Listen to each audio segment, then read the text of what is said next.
can't hear nothing else. Tonight ain't the night, knowing the price. Pay it off with my life, till it's out with your lights. Do it all for the Christ, and he ain't playing nice.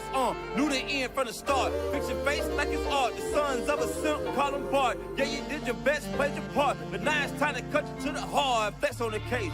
It's the strangest of the salvation. You see it, believe it, amazing.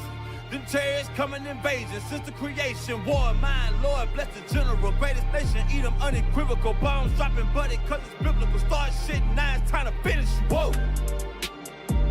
Said he won't vote, he looking for smoke. So, we give him some more. We want the world, we breaking them down. Taking the kingdom, can't wait for the crown. We want the world, we breaking them down. Taking the kingdom, can't wait for the crown. It's the end of the world. Ain't the beginning of ours. It's the end of the world. Ain't the beginning of ours. It's the end of the world. Ain't the beginning of ours. We want the world, we breaking them down. Taking the kingdom, can't wait for the crown. It's the end of the world. I can't wait for our kingdom to start and for theirs to be finished. Get rid of all of their idols and lying religions. Look for the crown like an Edris. Hey, this that crown talk. Wisdom of Solomon 5 talk. This that second Edris 6 and 9. We want eyes talk. It's your time to end and my time again. It's our time to win. Away with the sin. You know what it is. Rejoice with my kin. See that is why we repented. Go to streets, I can see myself in it. The city is bright, the kingdom of light. A wonderful sight past the angels, the inner light. I need 1,000 years of labor. Sit on my throne with my savior. Try the new wine, press alone. He bring pain like major. You think the nations is equal to us? TK Kirkland, who raised you? Flex on occasion, my God a racist. That's why we moving with patience. It's been a long time coming. I spent my whole life running. Now that I'm 10 toes down and established my faith on 100. Woe to the nations, my king will race them. You know they gotta be punished. Jeremiah 25. Yeah, you know they gon' fry. Whoa! Said he won't vote, he looking for smoke. So, we give him some more. We want the world, we breaking them down. Taking the kingdom, can't wait for the crown. We want the world, we breaking them down. Taking the kingdom, can't wait for the crown. It's the end of the world. Ain't the beginning of ours. It's the end of the world. Ain't the beginning of ours. It's the end of the world. Ain't the beginning of ours. We want the world, we breaking them down. Taking the kingdom, can't wait for the crown. It's the end of the world.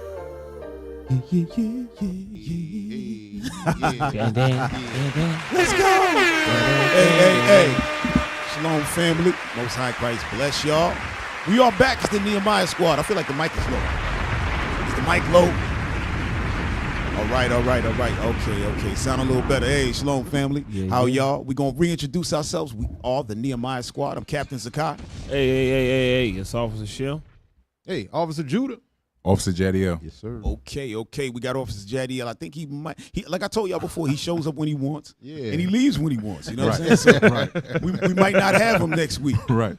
But all praises. Hey, before we bring up that thumbnail, let's take a look at this title, right? So this is called Oakland's Black Joy Parade and the Power of Unity, right? And our special guest is Elisha Greenwell. But before we bring her on, play that first video. The first one. Number one. The one. Come on, man. There we go. Yeah. Play that. Come on, y'all.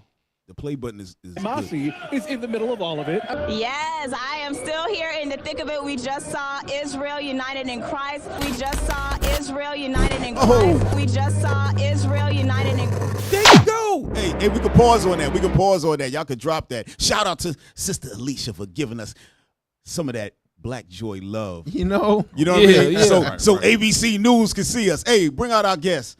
All right, the founder of the Black Joy Parade, Miss Elisha Greenwell. Can you please bring out? Oh, there she go. Hey, sis, how you doing? Hi, y'all. That video was funny. Did you mean to have it be repetitive as like a little remix? Yes. Is that what was happening? Yeah, we had to do that. We trying to big ourselves up, sis. You know what I mean? It was working. but hey, it's good to have you. You know what I mean? A lot of people were asking because nobody knew how the Black Joy Parade got started. And for our show, you know, our PR team was like, hey, listen, we have found the founder of the Black Joy Parade, and we're gonna bring her on. I said, whoa, slow down. We know her, you know what I mean? Don't you gonna blindside her, come on. And she gonna be like, wait a minute, y'all backdoored me. So sis, hey, it's good to have you on. So we want to find out the beginnings. How did you and I know you have a partner as well, and how did y'all come up with the Black Joy Parade? What inspired y'all to get things started? Yeah, well, thank you for having me on the show. This was Absolutely. definitely unexpected. I appreciate it. Oh And yeah. yeah, we've been, you've been part of Black Joy Parade since the beginning. So it's Oh crazy yeah. y'all don't know the story of how it started. So I'll try to give you the long story short, short story long, Right. whatever. Right. I lived here for a long time. I'm not from here. I'm not from Oakland, but I Okay. moved here when I was really young in my early 20s. And then I moved away for like 7 years or something. Okay. And when I came back, I just was sad. Like, Yeah. this some of the things that I loved about Oakland and the organizations I had been a part of, supported, the events I'd gone to, they just didn't feel like they were thriving. Right. And at the same time, the Orange Man had just been elected for the first time. And so there was, remember the Women's March, Occupy Wall Street, Black Lives Matter, like Right. it was Right. like protest town. And of course, as we always do, we were in the streets heavy, we were marching tough, there was thousands of us, but we weren't the center of that movement, right? It wasn't Right. about us, right? It was That's true. always against something else, like fighting for a cause that was bigger than us, included us, but bigger. But we continue to be on the front line as we do as a community. Right. And I kind of asked myself the question of like, but what if it was just about us? Like, would we show up in the thousands? Hmm. What if it wasn't about a protest, but it was about a celebration? Would we Right. come out heavy? Would we come out tough? And that was the beginning of Black Joy Parade. And I called my sister, I remember, and I was like, I want to have a parade for Black people. And she was like, Man. okay, like, are you high? Like, what's going Wow. on? And then I was like, no, I'm gonna do this. I'm gonna do this. And so I made a little like Facebook event invite or whatever, had my friends meet me at Red Bay Coffee when it was over in Fruitvale, the big shop.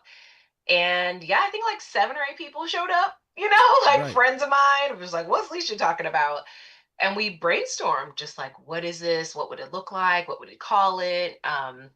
And that's how Black Joy Parade got started. In the very first year, I think we permitted for like 3,000 people or something. Like Right. it was like, oh yeah, maybe some folks will show up. Like I really didn't think it was gonna be what it was. Right. And I remember that first year, just there's a bit of an incline on Broadway, and my producer at the time was like, just stand here, and I could see all the people like lined up for the parade. This parade Hmm. they'd never seen before. This like idea and I'm like, how'd you guys find out about this? Like, who Right. are you? And 14,000 people showed up that year. And so I cried, of course, but I also realized like it wasn't just me. Like I wasn't the only person that felt like this was needed and I needed it personally, but so did all these families, so did all these community groups, so did all these friend circles. And yeah, it's been kind of history ever since of just growing and evolving and bringing on new partners and inviting new community members. And now it's what it was last weekend, right? Right. Right. Where it's just so many people and so much joy. But yeah, that it all started like all great things, but just an idea, just a thought. Right. Right. And it's definitely getting bigger because when we were out there last week, we were like, wow, this is like more than ever. You know what I mean?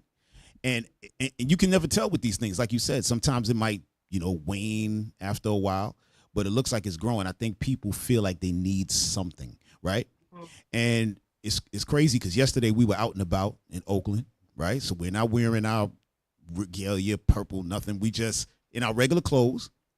And somebody said, hey, what's up, man? Yo, thanks for being in Black Joy. We seen y'all. We was like, what? You know what I mean? So I do. yeah, like when we first started with you guys, it was like, okay, people kind of looking, I think they seen us a lot, but they kind of like a little standoff. They're not really too sure about us.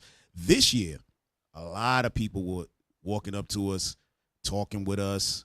They usually talk with us, but this year was different. It was a lot warmer. Y'all know what I'm saying, right? Yeah. Yeah, it was a lot warmer. And so I think, Tell me more about that. Like, yeah, definitely. So yeah, like what do you we're, mean? we're out there teaching and the people are coming over there and they're like, okay, so exactly what are you guys talking about? And then we're telling them and they're like, okay, so all right, this is not what I really thought it was. And they're standing there for like hours talking with us. Right? Some people grabbing stuff and going and so on and so forth. But it was like real good conversations. Generally people see us, it looks like we're having arguments all the time, right? I think it's your bravado. Yes. But a lot of people, they like the fact of the unity of how we move together, right? And they see us all over the country and stuff like that. So when we show up here, it's like, oh, okay, they're here. You know what I mean? So that's the first thing people say. Oh, I thought you guys were from Atlanta or New York or something like that, right? Mm-hmm. Right. But so those things are great. So as Black Joy is moving on, I think the people's idea of it is changing as well. Maybe I don't know if you see the same thing. Yeah, but, no, I mean, I think a few things to touch on. This year we had 120,000 people. Wow. So if you think about the growth from 14 to 120 in, less than a decade, it's like contagious. Right. Like Right. things don't grow that way unless they're like a good virus, if you will, Right. right? Where it's right, like, a good virus, so right? and most people find out through word of mouth, right? It's like, oh, my friend was in it, and Black Joy Parade was built that way, where it actually was never meant to be like its own brand. It is now, but Right. it was always like this coming together of other things, other platforms. Like I said, I moved back and all these things I was really into were just not thriving. So the first thing I did was invite those things, like, oh, hey, little school, you want to be in this parade? Like, hey, Right. circus group, you want to be in this parade? Like, hey, Okay. church, you want to be in this parade, right? Car club, et cetera, et cetera, et cetera. Vendors the same. Hey, I know this small business. I know this guy with a cart. I know, hey, do you want to be a vendor? You want to? And then what happens is 2 or 3 people show up to see each of those, and suddenly you have thousands of people. Because right. not anybody is coming for just generally. They're all coming for somebody, right? Right. And there's like a different level of connection you have with folks when that's the case. Like you're showing up for someone specific, like you're showing up for your people, right? Right. And so when you get there, I'm not surprised. They're like, I would actually want to have an engaging conversation. Like I want to get deep. I want to be real here because I'm actually here. Like I'm not just like passing by. This isn't a generic media thing for me, right? Like Right. I'm like bringing myself to support my people and myself to this situation. And I think that's why we've grown so fast. I think why it'll continue to grow. And I think why you guys, it's probably a different space for you now because Oh yeah. people are coming looking for like realness, Yes. Yeah, and the city that you chose to do it in is perfect because Oakland has a revolutionary spirit on it. So people is gonna look to gather. They're looking for something, to beat. They're looking for something. They're looking. The Right. spirit is wanting something to cleave to, So Right. That's why we love Oakland. We in Oakland all of the time because we trying to spark that unity spirit back out there. Right. With our people because it is there. Once you remove all of the plaque of the people, Right. The plaque from the arteries. Once you use once you go to the dentist, Yeah. right? Once you remove all of that off, then you got something real going on there. Right. And like Cap was saying, we've been there. We always been there, So, and from the first time we ever been there, y'all was burning the cross at us. No, I'm just I mean, we could keep it real. Like the first few years, I was like, I cannot. No, Yeah. hey, hold on. I mean, kind of to your point about it's in Oakland, it's in our spirit. I think that's so true. And unfortunately, we have to be on the like super up and up for things to succeed and happen in Oakland, right? So when I very first started Black Joy Parade, I was like, I don't need permits. Like, we're just gonna walk down the street. Like, Right. I'm just gonna, me and my friends, we're gonna do it. And a producer friend of mine was like, no, you're definitely not. Because what you don't want to do is people say you broke the law or did something in the name of Black Joy, right? That's not the narrative. Right. And so, as always, we have to show up above and beyond what is expected of us, expected of anybody to be great. And so in the first few years, and even today, Black Joy Parade, I'm really tight about like rules, right? Like Right. we're not gonna, I'm know, not gonna Elisha. be, what'd you say? We know how you are with those rules. Yeah, right. Like, We were just talking about you when you gave us the rules about the speaking, and you came. yes, I said no loud. You can't have Yeah. amplified music. You can't, because the last thing I want to do is someone come shut us down because we didn't follow the rules, right? Like Right. you can't have Black Joy because you didn't adhere to this permit. Right. Those are things I can control, right? Right. So that I can create a space that feels in our control. And yeah, I apologize if I ever came off as stuck up and stern, but that's what I had to do, you know? Hey, sis, we were just talking about that, right? Because the officer that's here, Jadiel, he saw your picture. He said, "Wait a minute. Wait a second. That's the sister who came and rushed the speaker." I said, "Yeah, I told her about it." I had to block her for a second. Yeah. I said, "I told her about it when I first saw her on the Zoom when we had to meet." I said, "Wait a minute, I recognize you. You the one that we were scared to death of you when we was out there." Everybody's like, "Oh shoot." I wasn't playing. Yeah, you came out there. We was like, "Oh wow." I wasn't playing. stuck I'm like, with who do I gotta call? Yeah. Who tell me? Who's She was the top like, of the chain here? Yeah. Like, She was like, "I told y'all, no speaker." I told you, no amplified noise. No, I mean, you should hear me this year with these She was like, Nah, reach nah, for the but sky. illegal exactly. vendors. Woo. No. But yeah, for real. But you know, we're good with everything as long as you know whatever rules it is we want to follow because it's a good turnout. It's a good place to see all our people at one time, especially when you go through Oakland daytime. It's so barren. Mm-hmm. Yeah. Nobody's outside. You know, when we had guys, we had a lot of brothers come in from different places, right? And they see Oakland and like, oh my God, this is it. This is because they see all our people. I'm like, listen, this is today. Remember, people are coming in from all over the Bay, even different cities, right? Yeah. Different states to come for this. I said, so when you're here during the daytime, it's pretty barren during the week. Like nobody's really moving around and stuff like that, right? I said, so that's how big this event is that people want to come out and actually fill the street. Right, on a Sunday. Oh, matter of fact, I got somebody sent me with a message, sis. We bumped into a pastor yesterday, right, from a Christian church, and we start talking to him, and he's seen us. His people saw us in the Black Joy. He said, "Yo, I heard you guys went Black Joy." I said, "Yeah." He said, "I said, yeah, we got the for tomorrow's show. We got the founder, Miss Elisha. She coming on the show." He said, "Hey, tell her to switch it to a Saturday." Oh my God. So the pastors in the congregation can come out. I said, well, bro, listen, we got our thing on a Saturday, so we happy for a Sunday. What the hell you talking it's about? like, I'm saying, you can't make nobody happy, okay? Yeah. I will say, I love that he's like, send her a message like he couldn't. Yeah, you see what I'm saying? He don't know you, sis. You can't ever make everybody happy. That's the first thing. Right. Second thing is the reason the parade starts at 12:30 is actually because in the beginning I was like, oh, we could give people a chance to go to early service and come to Black Joy Parade.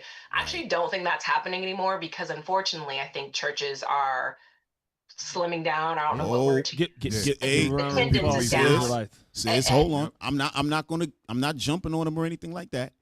But you're 100% correct. Because we visit them churches, you know what I'm saying? Have talks with them, so on and so forth. Yeah. And those congregations are like almost non-existent. That's real. I know. Like there's nobody in there. You know what I mean? They ask us how many people we got, and they're shocked at our size of our congregation. But it's that time now. You got to be telling the truth in your thing. That's what people are looking for. Like you said, they're looking for realness. They're looking for realness. And yes. I don't attend church. I'm not I know particularly religious, right. But I do know that the congregations are dwindling. Right. And so I actually don't think that behavior that I was optimizing for, I guess is the right word, is happening where people are going to early. Because I think that churches only have one service now. Right. And it's in the middle. It's like at 11, right? Right. So I think what's happening, I'd love to be corrected or someone, a pastor to jump in and tell me what's happening, is they're just like missing the parade and then coming to the festival. Right. So something I've been thinking a lot about is like, how can we hold church at Black Joy Parade? Whoa. Because there are, as you guys know, as you all know, there are thousands of people waiting to start, in the lineup for the parade and for hours, right? Right. And I think a lot of those people have maybe used to belong to a congregation, have lost their way, it became inconvenient, whatever reason that they're no longer attending. Right. And probably looking for the word, probably looking for new spiritual guidance. And we have a ton of really powerful pastors and people who can deliver a message that I think might invite new people back into their spiritual realm, whatever that is. And so we've been thinking a lot about like where are spaces in that lineup specifically that we might be able to hold some kind of service. And then people wouldn't have to choose, right? They could get the word and be in the parade at the same time or watch the parade at the same time. So this is a new idea. I probably regret telling y'all because then watch me not be able to figure it out and people coming for me. But I do think it could be interesting of like, how can Black Joy Parade help hold space, help hold this real space for people that are looking for it. It's interesting. Hey, also sis, well, I mean, that church idea, That's okay. You know, obviously. Obviously, we want to be the ones to give the word, but we give the word all day. We do our thing. So, But you have Saturday, yeah, right? we have Saturday, but Right. but we hold church when we come out there. To be honest, when we on them corners, that's what we do. Yeah, that's right. That's I church. know. And, Yes, and yes. your approach to church, I'll put in air quotes. Yes. 'Cause I don't even know what that is. Yes. But like it, it's the word is not confined to a place, right? And I think that more people, more religion, sects, however you want to think about them, Right. could be thinking that way. And maybe Black Joy Parade is a space that could hold that for them. I think we'd have to figure out how to, how many pastors could we have? Like, what sect? I don't know. That's complicated, and I'm not really Right. sure about Yeah, that. But I you do don't. think it could be diverse. I think it could be like kind of interesting to have different people take the pulpit. They're Yeah, gonna, it's just an idea, but yeah. I think it's being inspired by the work you already do, right? Which is Right. like the word should come outside of the building, right? It should Right, be shared with absolutely. the people. Yeah. Absolutely. So, sis, also what I seen is that one, I didn't know that you were in marketing for so long, right? I saw that. I was like, wow, you know what I'm saying? That's incredible stuff. Like you did stuff for Facebook, you did stuff like a lot of high end Nike, so on and so forth. So did that help you in pushing this brand, or did you kind of lay back from your marketing skills and have somebody else handle it? Like, how did you go about Yeah, doing that? so in the beginning, I would say the first 4 years, I was all I have my co-founder Amber. She's not in marketing. She's an amazing like operational person and is really good with people. Right. I think you could credit her to like keeping the team that runs Black Joy Parade alive and happy and excited. Um, so I was doing a lot of the marketing, but I also met a young woman named Maya Sykes, who I met her before my first Black Joy Parade, and she sort of came on as like a marketing manager, if you will, and I was like the director. Okay. And over the years, I've transitioned it to her, so she now runs 99% of Black Joy Parade marketing. But yeah, in the beginning, that's the thing, only thing I did know how to do keep it super real, right? I Right. didn't know how to produce. I'd never thrown a party very big, let alone a parade. Right. And so I found producers who had experience with the parades. I found producers who had experience with festivals. I found people who knew how to book talent. And the thing I could do is name it something that I knew people could remember, people could get behind, write a mission statement, say what it's about, go tell people about it, figure out ways in which I could reach a lot of people with very little money.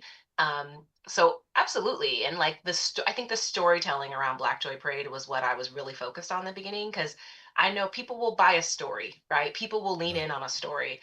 You just say, "Oh, I'm having a parade and festival." They're like, "Okay, okay," but you tell them why, you tell them how, you tell them what's in it for them, you tell them why they should come.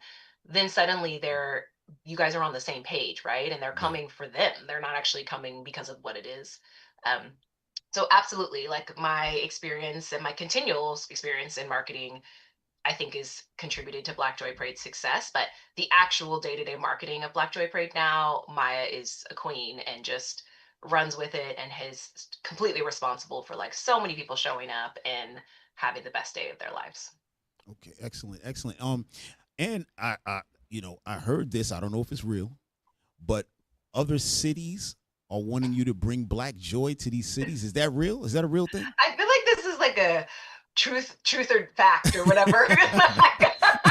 Like, is this true? Yeah. Hey, listen. Hey, the birdies are flying around. We just want to know what's going on. Right. The people are dogging. The streets is dogging. Exactly. Yeah, we definitely have other cities over. This isn't like the first year. We definitely have had cities over the years say, "Oh, you guys should bring it to New York. You should bring it to Atlanta." Like, Right. could really use Black Joy Parade. Oklahoma. Like, it's just random. People. Right. All kind of people. That's not going to happen. I Okay. couldn't ever articulate why that didn't feel right to me until Mhm. actually last year. And forever, I just felt like I was making excuses like, "Oh, I don't want to move there," or "I don't want to." Black Joy Parade is homegrown. It's like I said, Right. it's built. It's a community of communities. Like, I'd have to go there and really get to know those communities. But what I realized last year is that I feel like that request is coming from a place that I don't agree with, which is that Oakland can't have nice things.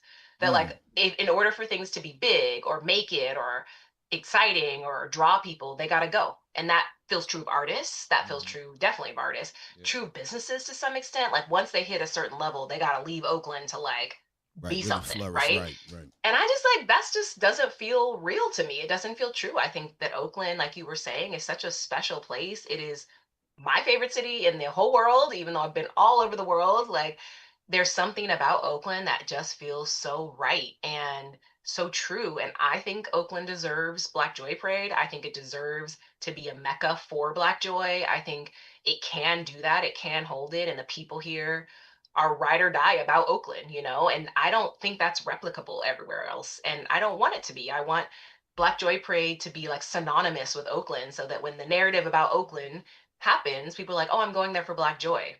Right. Like that's why I go to Oakland, right? Right. And when they think about the news and they think about my vision is that Black joy and our revolutionary celebratory spirit is at the forefront of their mind when they think of Oakland, not the plaque that we just talked about, right? Right. So in my dream, Black Joy Parade is always here in my dream. Yeah, it's definitely an Oakland thing because I'm from New York, and if you brought it to New York, after about 3 years, it's gonna be a New York thing, and that's it. They're gonna be like, "Oh, what you going to Oakland for?" This the New York. It'll just be taken. It'll be ridiculous. There's a New York version, and Yeah. now it's a New York version. Yeah, Yeah. absolutely. And it just would be different.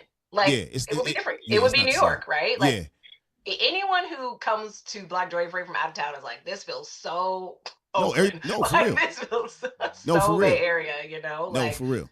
That's real talk. No, you're right. I don't mean to cut you off, but like I said, when we got people coming in, they're like, "Oh man, like oh shoot, like it's something going on there," Especially for and us, suddenly, we love to see our suddenly people.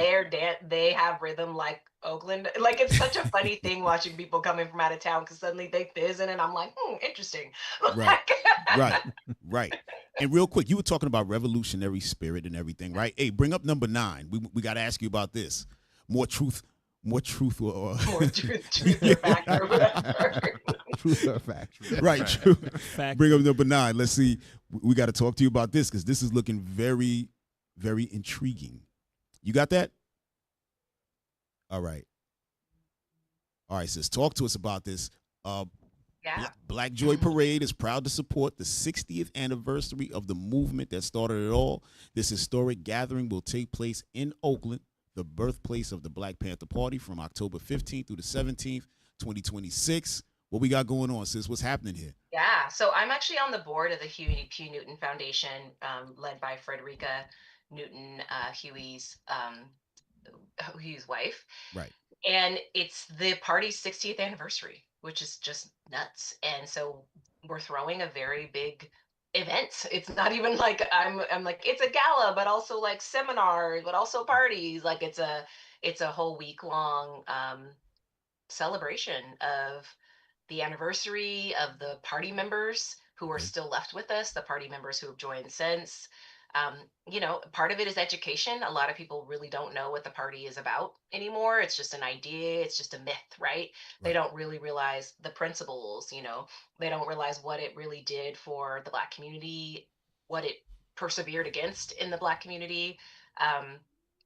So that's what it is. And Black Joy Parade is, we realize that we only can exist because the party is started here. Like you were saying, there is revolutionary roots in Oakland, and that is the only reason that something like Black Joy Parade can come around and thrive in this place, is because that lives in us. That spirit lives inside all of us and in this soil, if you will. And so we're obviously proud to support the party and the Huey P. Newton Foundation and all the work they're going to do for the 60th, which is coming up. All right.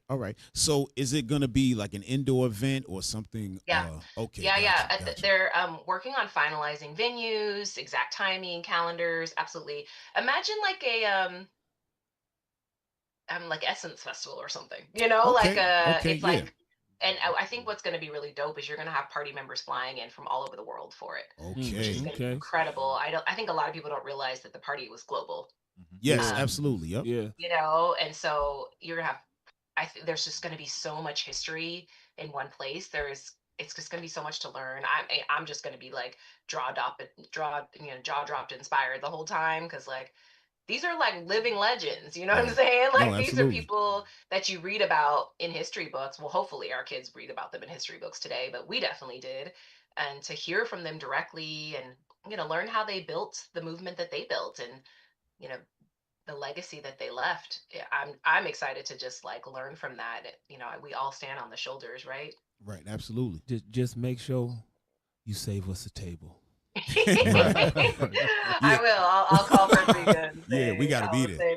They want a table. Yeah, we got to be there for real. Yeah. So, brother, y'all had something? Yeah, I was gonna ask. In terms of that event, are you intending to bring any like children? I think it would be good for kids, right, for them to learn some of that history. So is the that anniversary, the 60th? Yeah, there'll be specific events that our children are allowed. Okay. Not all events. Some things are like galas and things like that. But there'll definitely be events for kids. Okay. Do you guys have children? And yes. do they come yeah. A lot of kids. Oh my God. Yes. Sis, Yeah. if you came here, right, we got about 150 kids running around this place. Right. But you know what? Allow us to. No, for real, sis. Allow us to. I believe you. No, yeah. I'm not even. My giggle is from the. Just I know how stressful your life might be. Yeah. No. Because all right. So let me just give you a little glimpse into us, right? We don't have, and again, people know about the Israelite. We don't have multiple wives. Okay, so let me throw that out there. It's not like a guy. Do people think that? Yes, people think that. They ask us all the time. They think it's like Mormonism, I guess. Yeah, like we just got 2 and 3 wives making babies all over the place. Now I want you to take a look at this picture, right? Oh. All right, so that's our brother right there. He's one of the deacons of the organization. That's Deacon Ithon. That's his wife, right? And that's all their children. Yeah. Right? This is all their children, just those 2. Right? When I met him, the 2 older girls, that's who they had at the time. Mm-hmm. And then all the babies came afterwards, right? But these are the families that we have, right? Brothers, if y'all can bring up the marriage thing. So that's what we push. We push family, marriages, so there's no loose madness going on. In other words, you wouldn't be able to come in, see a good-looking woman across the aisle, and then take that time now to go over there and start talking to her, because we're going to tap you on your shoulder and ask you some very important questions like, what are you doing? Right. What are you really doing? I expected the question to be more complicated. Oh, yeah. Yeah, what are you doing? Do you know? Okay, so this is Bishop Nathaniel, okay? He is the founder of Israel United in Christ. That's his wife. They've been married for 30 plus, right? So this is what we got going on, sis. This is not like one of the deacons as well, and that's his wife. They've been married for, wow, long time now. It's got to be about 20. All right, I've been knowing them since New York. That's them again, right? Hey, if you can bring up, okay, that's another one of our bishops, another one of the founders, all right? He's been married to his wife 30 years plus, all right? So this is what it is, and it's important for us to show these things to our people, because we want them to know exactly what we're standing on, like building families for real. Yeah. You know, even for the youth, another one of our deacons, that's his wife, they've been married 20 years. Can I ask you all a question? Yes, please. I'm being interviewed. No, come on. So I think that there is, to your, like you were saying, people think not facts or truth, about multiple wives and things. Right. I think one of the other maybe myths, this is my question, is that you all are not, don't think of women as equals. Oh. This would be the simplest way to put it. Can you talk a little bit Yes. more about that perspective and why Absolutely. that's wrong, or maybe if there's some truth in that? Absolutely, right? And we'll read something out of the Bible for you as well, so you can understand where we're getting our things from. So now, in terms of equality, right?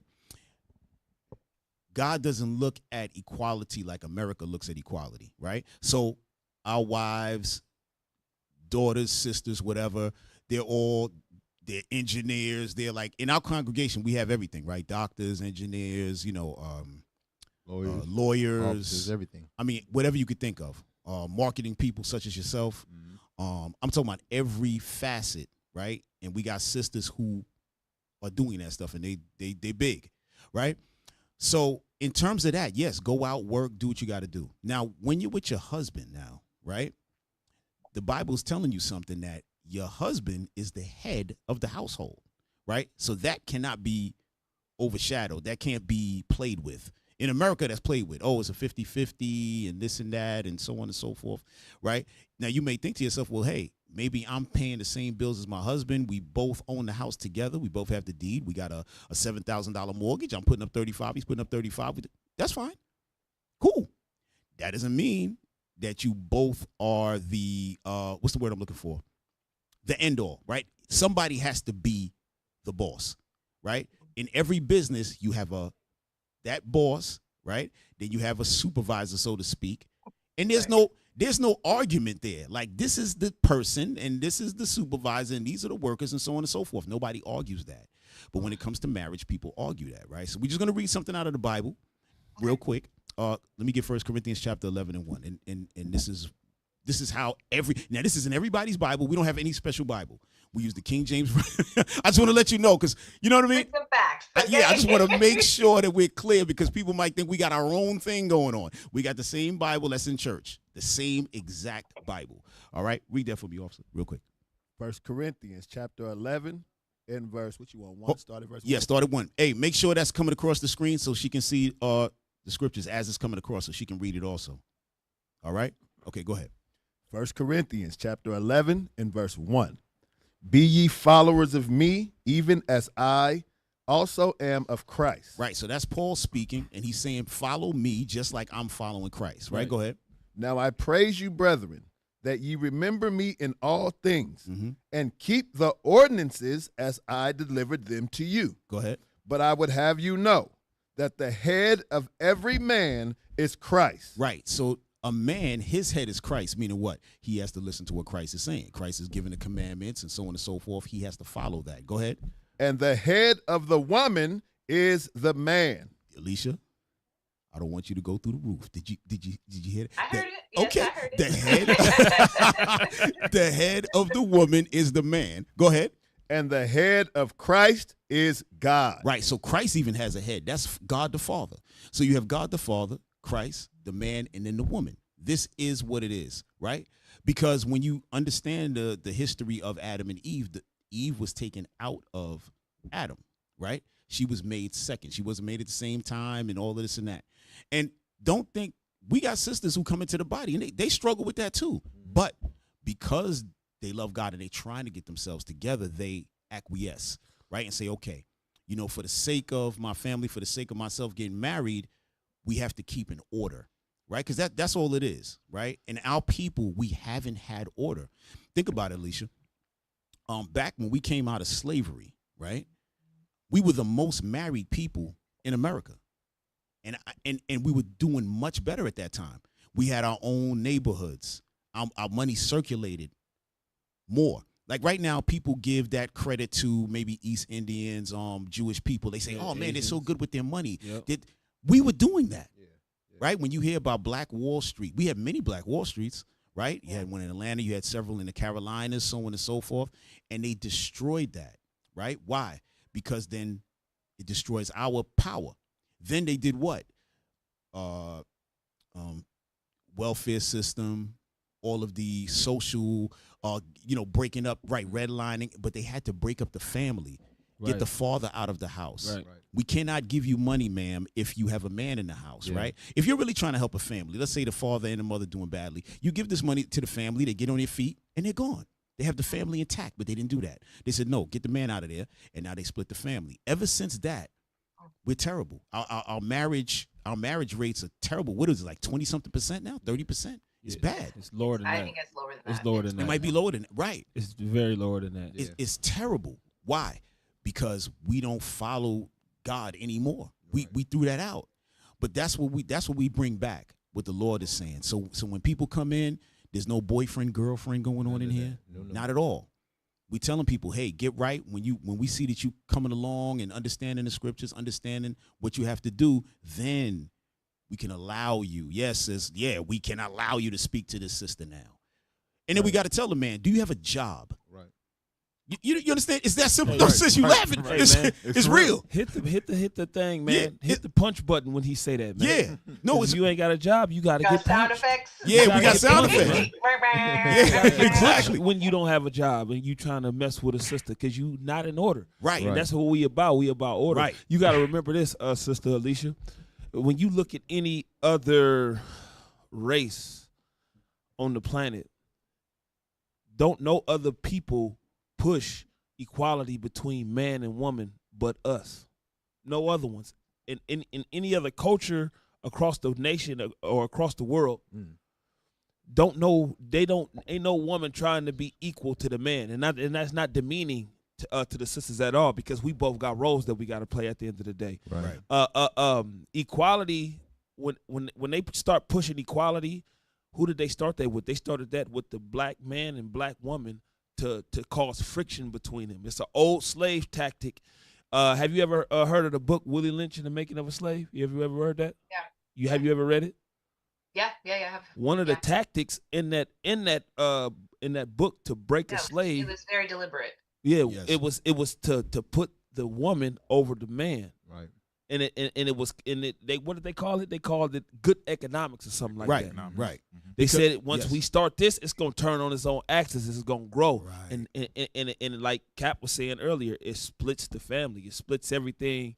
It turns everything upside down. Yeah. Right. Yeah. So, us saying that the woman is under the man is not degrading the woman at all, because that's what people like to think. They think Right. that we degrading the woman when that scripture That's the or fear. when that's being pushed, Mhm. but it's not degrading because we both know and understand our roles, and if we play those roles Right. together, then that's when we make a powerhouse. You know, Right. You know, Yeah. and it's like that in every single thing. You got a strong hand and a weak hand.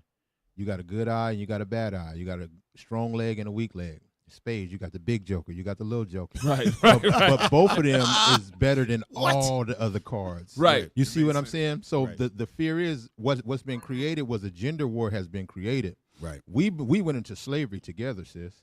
So guess what? Instead of fighting our way out of slavery, a gender war was created. right. You see what I'm saying? Once disunity happens, now this power comes.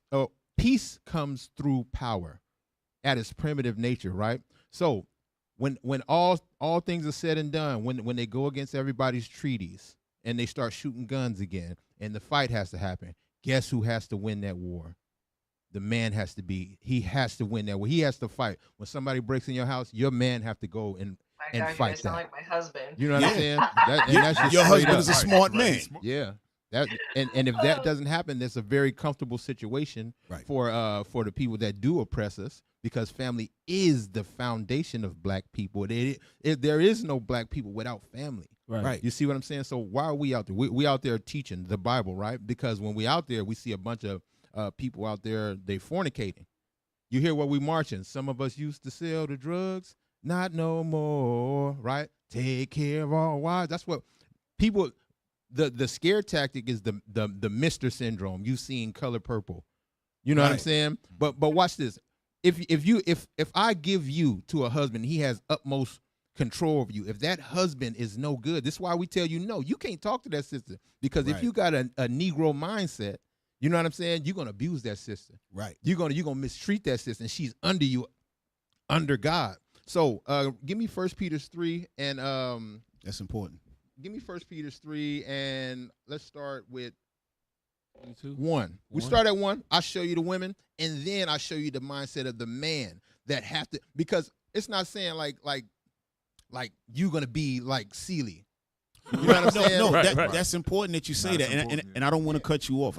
Stay right. Don't forget what you're going to say. Mhm. That's very important, because when it comes to things like that, that's why we're here as counselors. Yeah. There's going to be no man here beating up any women. That's not happening. Right. As soon as we get wind of that, It's a wrap. this guy got a major problem. Mhm. Yeah. Sis, like, you see all these men that you see moving around, like, they're not here for nothing. Like, we're not playing with people. You know what I mean? You're not gonna come in here. You're not putting no hands on a woman. That's not happening. And if it happens, we're gonna have a conversation, and then things are gonna get different. You know what I mean? Yeah. Yeah, I do. Yeah. I think, I mean, all of this, I think makes sense. And it a little bit goes back to what I was saying about Black Joy Parade of, like, in order for us to succeed, we need to have structure and we have rules, Yes, right? I yes, was saying that about yes. an event, which is a very different thing than our life and our soul, Yes. but it's the same, right? If, like, Yes. Code.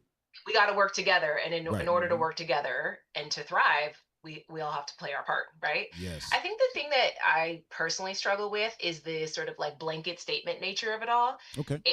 If what we're saying is that each of us plays a role in the ultimate sort of like well-being and happiness and joy and thrivingness of our family and our community, then at times I am the head. Right? Like at times okay. the thing in front of us is like I'm actually far more equipped than my husband to be the decision maker and be the head of something. And Okay. there are times when he is that. And Okay. when you quote scriptures as like, he answers to God, Christ, and Christ to God, and me to him, that feels just like unfair and inaccurate, because Okay. I actually don't know, correct me if I'm wrong, that's how it is actualized in the world. Even in your own families, I think there are probably Yeah. times in which your woman, your wife, is far more equipped to be the decision maker or to be the sort of like end all be all, as you guys said. Is that feel true, or is it really no? The man is always the head. The man is Well, always the end all be all, even in a scenario when the That woman well, is more qualified. well, I'll say this to you, right? For instance, our PR team, right, is I think all women, right? Why? Because they're better at it. No, I'm just telling you. Right. Yeah. Yeah, I know. Yeah, they're better at it. Yeah. Right? They just didn't contact you because we knew you personally. We said, no, we'll take care of that one. Right? But they're better at it. Yeah. So we made sure that they are there. They come up with boom, boom, boom, and they're moving around and shaking it, getting it popping. You have to give your wife that credit, right? She may be, for instance, I don't know what topic it is. Let's say she's handled money. Let's say she's great at finances, right? You're not that good at finances. You may make a lot of money, but she's great at finances. Why would you now not allow her to ply her trade and help you get better? You understand what I'm saying? So everything with understanding, right? Like the Bible says that wisdom is the principal thing, right? So get wisdom, but with all that getting, get understanding, right? So you have to have some understanding to the thing, right? But okay, I did enough talking, but he's You gonna did bring. tell him to remember. Yes, he got to bring something out to you. Please bring it. Yeah. So we going into the mindset. I want to make a point real quick. When I met my wife, I had my own house and apartment, right? I didn't have any bath mats. I didn't have any, it was not fancy at all. I was happy as hell. I had an air mattress. My TV was on 2 speakers. I was the man as far as I was concerned. When I got with her, guess what? It's bath mats, it's soap dispensers and all that. Now, I would be a fool to get in her way and say, I don't want all that stuff. Right. She make the house way better. Yeah. When I allow her to make certain decisions, you know what I'm saying? So guess what? Even a king got a 1,000 counselors, right? You know, now a stubborn king, he ain't gonna listen to no counselor. He gonna say, "I'm gonna do it my way, this, that, and the third." But dumb. a smart king gonna be like, "Hey, like you said, you good with the finances? Y'all over the treasury. I'm gonna let y'all handle y'all business over there. Boom. Y'all over the war. Boom. I'm gonna let y'all handle. Y'all report it to me. That's how it's supposed to work, right? Right. So this the mindset of the king. I show you the woman in subjection first, right? Give me 1 Peter 3:1. 1 Peter chapter 3 and verse 1. Likewise, ye wives, be in subjection to your own husbands. Subjection, like you're the subordinate. You got the CEO, and then you got the manager, so on and so forth, right? Read on. That if any obey not the word, they also may without the word be won by the conversation of the wives. Right, so well conversation. Look at the woman's demeanor. Watch what it's supposed to be. Read. While they behold your chaste conversation coupled with fear. Read on. Whose adorning. What you put on is this. Let it not be that outward adorning of plaiting of hair. The outward appearance of a woman should not be the most beautiful thing on her, right? Read on. And of wearing of gold, or of putting on of apparel. But let it be the hidden man of the heart. Let the spirit of the woman be the most beautiful thing upon you, right? Let that be the most beautiful thing you have on. Read. In that which is not corruptible, even the ornament of a meek and quiet spirit. A meek and quiet spirit. If you give that to a Negro, he's gonna abuse it. So when we get these young Negroes off the street that got to reform their heart, we got to read them verse 7. This is what you got to be now before I give you that meek and quiet spirit. Because guess what? I got to give my daughter to one of these guys. Right. You see what I'm saying? And I am not playing about that. So read verse 7. Verse 7. Likewise, ye husbands. Now, the same way the woman got to be in subjection to you, you husbands, this is your behavior. Read. Likewise, ye husbands, dwell with them according to knowledge. Dwell with them according to knowledge. The knowledge is the Bible, right? So guess what? In the Bible, it say you cannot be a striker. Right. You can't be soon angry. Wisdom come with skill, so on and so forth, meaning you got to be temperate, right? So you can't just be a fly off the handle kind of guy. Read on. Giving honor unto the wife. No, degrading your wife. Giving honor unto the wife. No, Read it again for my sister. Read it Yeah. again for my sister, man. From the top.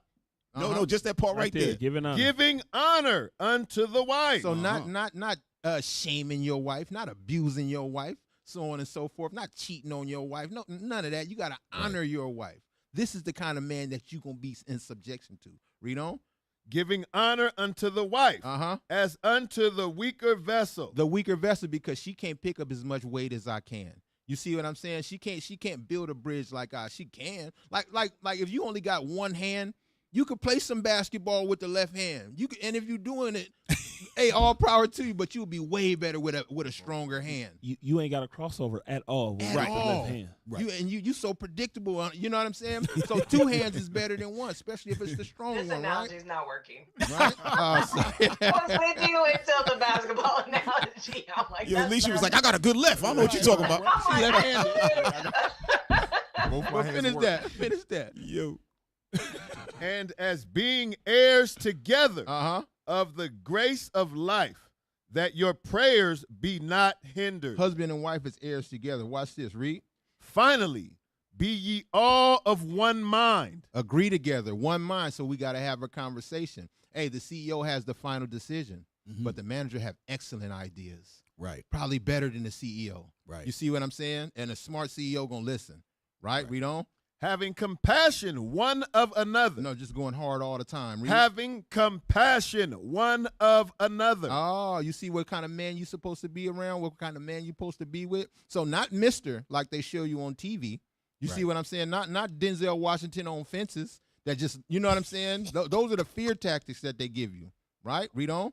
Love as brethren. What kind of love you supposed to have with your wife? Love as brethren. So guess what? You can play some dominoes with your wife. Right. And guess what? Brethren, sometimes they fight, but they get right back together. Right. You see what I'm saying? It's always going to be trouble in the flesh, but at the end of the day, we still family. It's all about us. That's how your marriage is supposed to be. And that's beautiful. You said that, right? Trouble in the flesh, right? Because the Lord talks about that. Even in your marriage, you're going to have problems, right? So the problems could be about anything, but the point is to get back, all right? You have an argument, whatever. If you need counsel, right? That's why we here, right? So they can, a married couple can come. We sit down, we talk about it if they need us.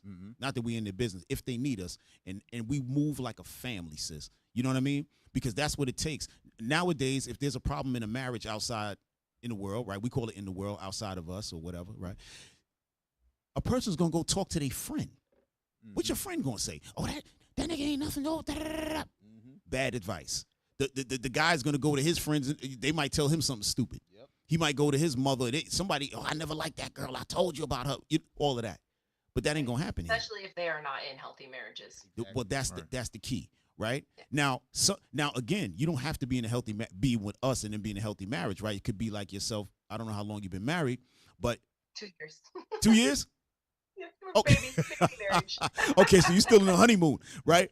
But well, we've been together 5 years, but we only married 2 okay, years. so no, that's beautiful, right? Because usually people are together like 15 years and they don't get married yet. You know what I mean? Oh, so not me. Right.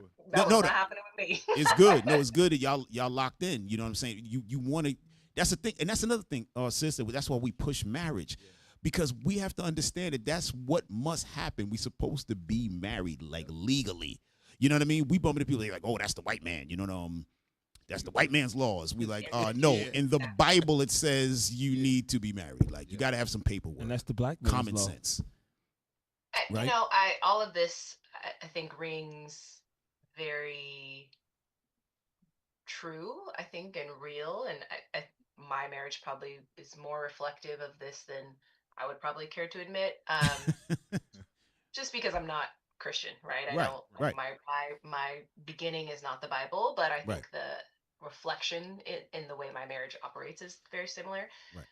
I do think you're working up against centuries of oppression, and which you know, right? 100%. That when they tear families apart, there's generations of people who don't have never experienced Yeah. family. We see it. Exactly.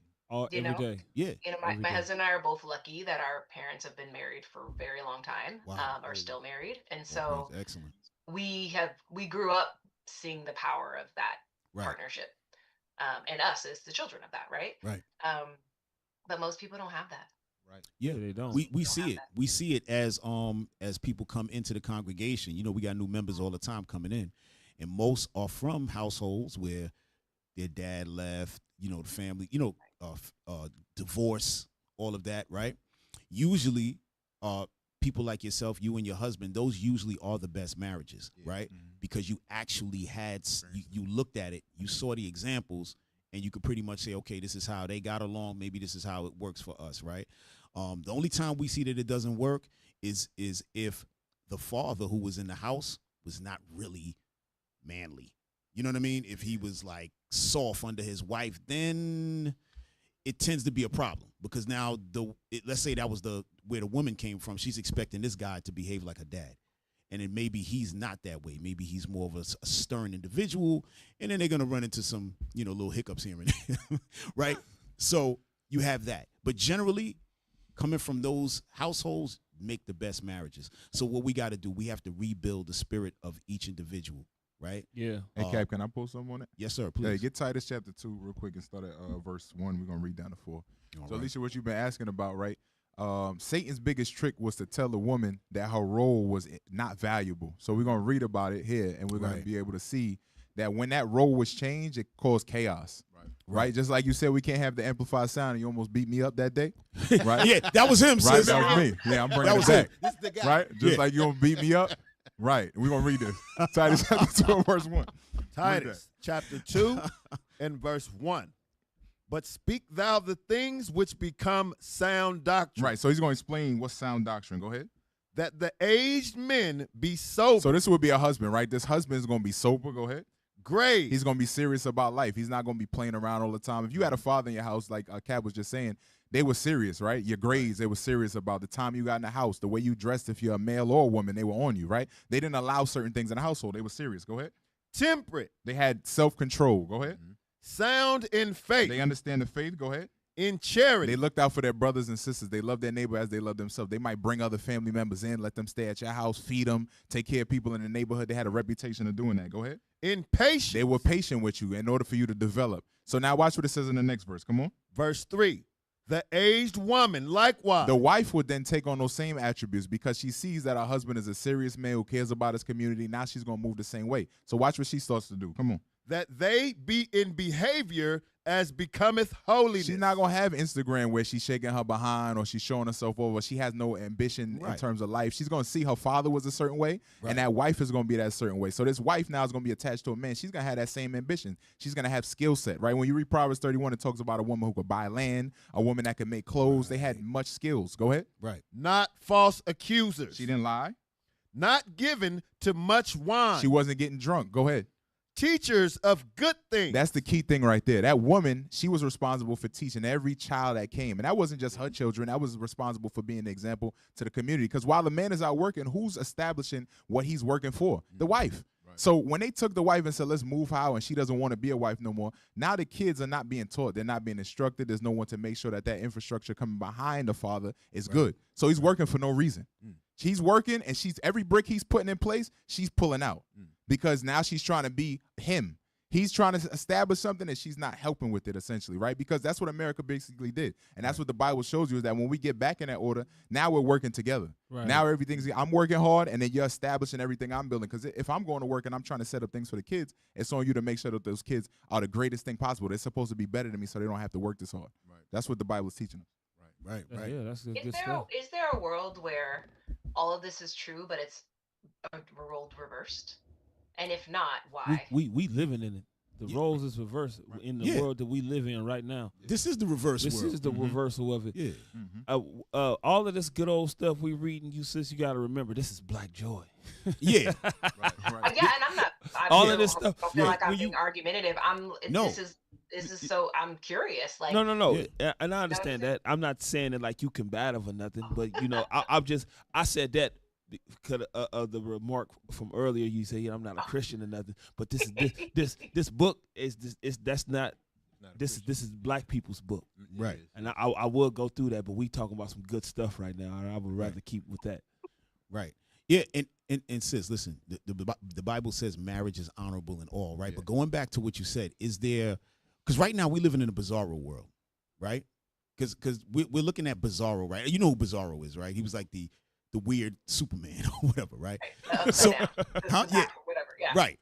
So again, this is nothing against a woman's aptitude or acumen, nothing like that. Right. Because we know for a fact, I got daughters, they sharp. You know what I mean? One about to go to medical school and so on and so forth. Like, we understand. That's why it says honor, right? We know what it is. At the same time, if there's no order, right? What is the sense? How we getting anything done? Every company has an order, right? No matter what you're involved in, there's a code, right? If you're in the streets, and now it looks like there's no code in the streets, right? When I was younger, there was a code. It was. Right? There was a code. You couldn't just do anything, right? So no matter what you're dealing with in this world, there's a code, there's an order. Even like the man you just mentioned, the orange man. There's an order there, right? No matter what craziness he's doing, there's an order to what he's doing. So God has an order as well. Before we brought up Adam and Eve, right? Eve, she fell because she was told that she can be just like her husband. As great as Eve was, now you don't know the whole backstory. I mean, if we don't even have time to get into it. But the point is, as great as Eve was, she was the mother of all humanity. Right. All right. Just to give you a quick look, you probably never heard this before, but Eve was giving birth she was having babies like every 3 months, 4 months. Well, she had to populate the whole world, right? Right. And it was different back then. Yeah, it was different back then. Right. So she's putting them out, and they're booming, they're making babies. Like, this thing is happening. Everybody, all the different nations that were around there, she was the mother of them all. She had that honor. They knew who she was. It wasn't like, oh, who's our matriarch? No, it's Eve up there in that castle up there. That's her, right? Even with all of that, she said, I want to be like this guy. And that's what happened. That's how she got knocked off, right? And because he loved her so much, he fell to her, and this is where we're at, right? Now that's a history that a person would have to acknowledge and accept, so on and so forth. But this is how we wind up getting to this space right here, right? The woman, you have that in you because you're looking at the man and you're saying, wait a minute, I'm as smart as him. But the Lord made things different. The Lord made a man physically stronger for a reason. He made a man more logical for a reason, right? Even today's times, we teaching on the street, and a couple of women would come up and be like, say something like what you brought out earlier about, what about the women? We see that you don't never have women around and so on and so forth. You guys, you step on women and so on and so forth. We like, no, they just not allowed to be out here teaching. If you come in as many, I don't know if you've seen in 2024 when we marched down International. It was a lot of us that day. It was crazy. I just want you to imagine if that was all women. Yeah, we have more women than that. Yeah, we do. In the body, right? Way more. Now, if they were being abused, do you think they would be here? Why would they do that to themselves? Right. You understand what I'm saying? A lot of women do. That's true too. Like, some women are afraid to leave abusive relationships and so on. But we don't have that problem. Like, I wish somebody would come up and interview some sisters. I have no doubt you have that problem. I do think there's some. It's quite convenient for the body to say what the order is when they are at the top of the order. Okay. That makes sense. It does make sense. So I hear you that ultimately men are physically built for this, I guess. I don't know how else to put it. Right. But the world has evolved. We're not hunting and gathering anymore. We are hunting. So what is the value of that physical strength truly so much today that the order is this way? Yes. Or why else other than because a book says so, that the man is the top of this order? Think about it. I think that is the question that a lot of modern women, including myself, wrestle with. That I love my husband. We have an agreement and a relationship that is similar to what you're talking about, but I think the tensions we have are, or it's like, why is it just assumed that you are the top of this chain? I'm going to tell you why. Two things. Did you ever see the video of that couple? They were, I think, in, I want to say Colombia, and the woman and the guy just ran in, was trying to take her purse from her, and the guy was standing here. He didn't do anything. Oh, Yeah. do nothing. No. Yeah. No. Never. Right. Can you imagine yourself, you and your husband walking together? A guy comes and try to take your purse, and your husband doesn't do anything. No, I can't imagine that. 'Cause Right. Let's say, that but person let's was say, in their life, right, basically. right. But let's say that happened. What would you be thinking about your husband after that? You see what I'm saying? Said it all. Because you know that that's something that a man's supposed to take care of, right? Because he has to protect you. Now, he may not have to protect you every single day. It's like the police, right? The police, they're not dealing with us every single day. But if there was no police, then what are we talking about? We got a problem, right? We got a problem. So now, just getting back, remember, it was men who put these orders in place that a woman is able to work and be out there and do certain things. It was men who put that in place. Certain laws to protect women is men who did that, right? So you can't say, well, the laws, it's antiquated, because it was men who put these things in position. If men decide, you know what, we're rolling all of that back, no one can do anything about it. Women will not be able to get together and fight men and say, no, this is what we want. Here's a question, sis. No, here's a question. Where's there an army of women that have themselves in a ranking? I'm a general. This is this. You're private. It doesn't exist. In movies. Yeah, it does not exist, because men, we understand that kind of order, right? So we'll say, okay, I'm in a private. This is the general. We respect the order. But I'm talking about all women. All women. A million of you. Would you be able to look up to all these women and say I'm subordinate to these women? Would you be able to do that? Because I have never seen it. I don't know. I think there are in history some female armies. I definitely think there are. Yeah, there's like one or two. But what I'm hearing from you is that the order is a natural order. Yeah. It's 100% is a natural order. Right? 100%. And my hypothesis for myself, at least, is that is a pretty big pill to swallow when the current natural world does not seem to reflect that. That's because you have TV. Yeah, and we have all kinds of things. We have TV. We have that. Most of the situations we're in don't require brute strength to succeed or to overcome. The right? current natural world goes against nature, to be honest. Right. The current natural world says two men can get married. That's not nature. And like I said, like we're not at all trying to turn this into a gender battle like we were speaking about earlier. You know, it's nothing. We don't have nothing against the women. We obviously know that you don't have nothing against us men. But at the end of the day, the natural world goes against nature. Right. What we see in the world right now and what the world has evolved to, it's completely upside down. Mm-hmm. Right. Everything is upside down. Right. The man is out of order. The woman is out of order. The children is out of order. Everybody's out of order. It's crazy. But that feels pretty contradictory to a belief that God is almighty.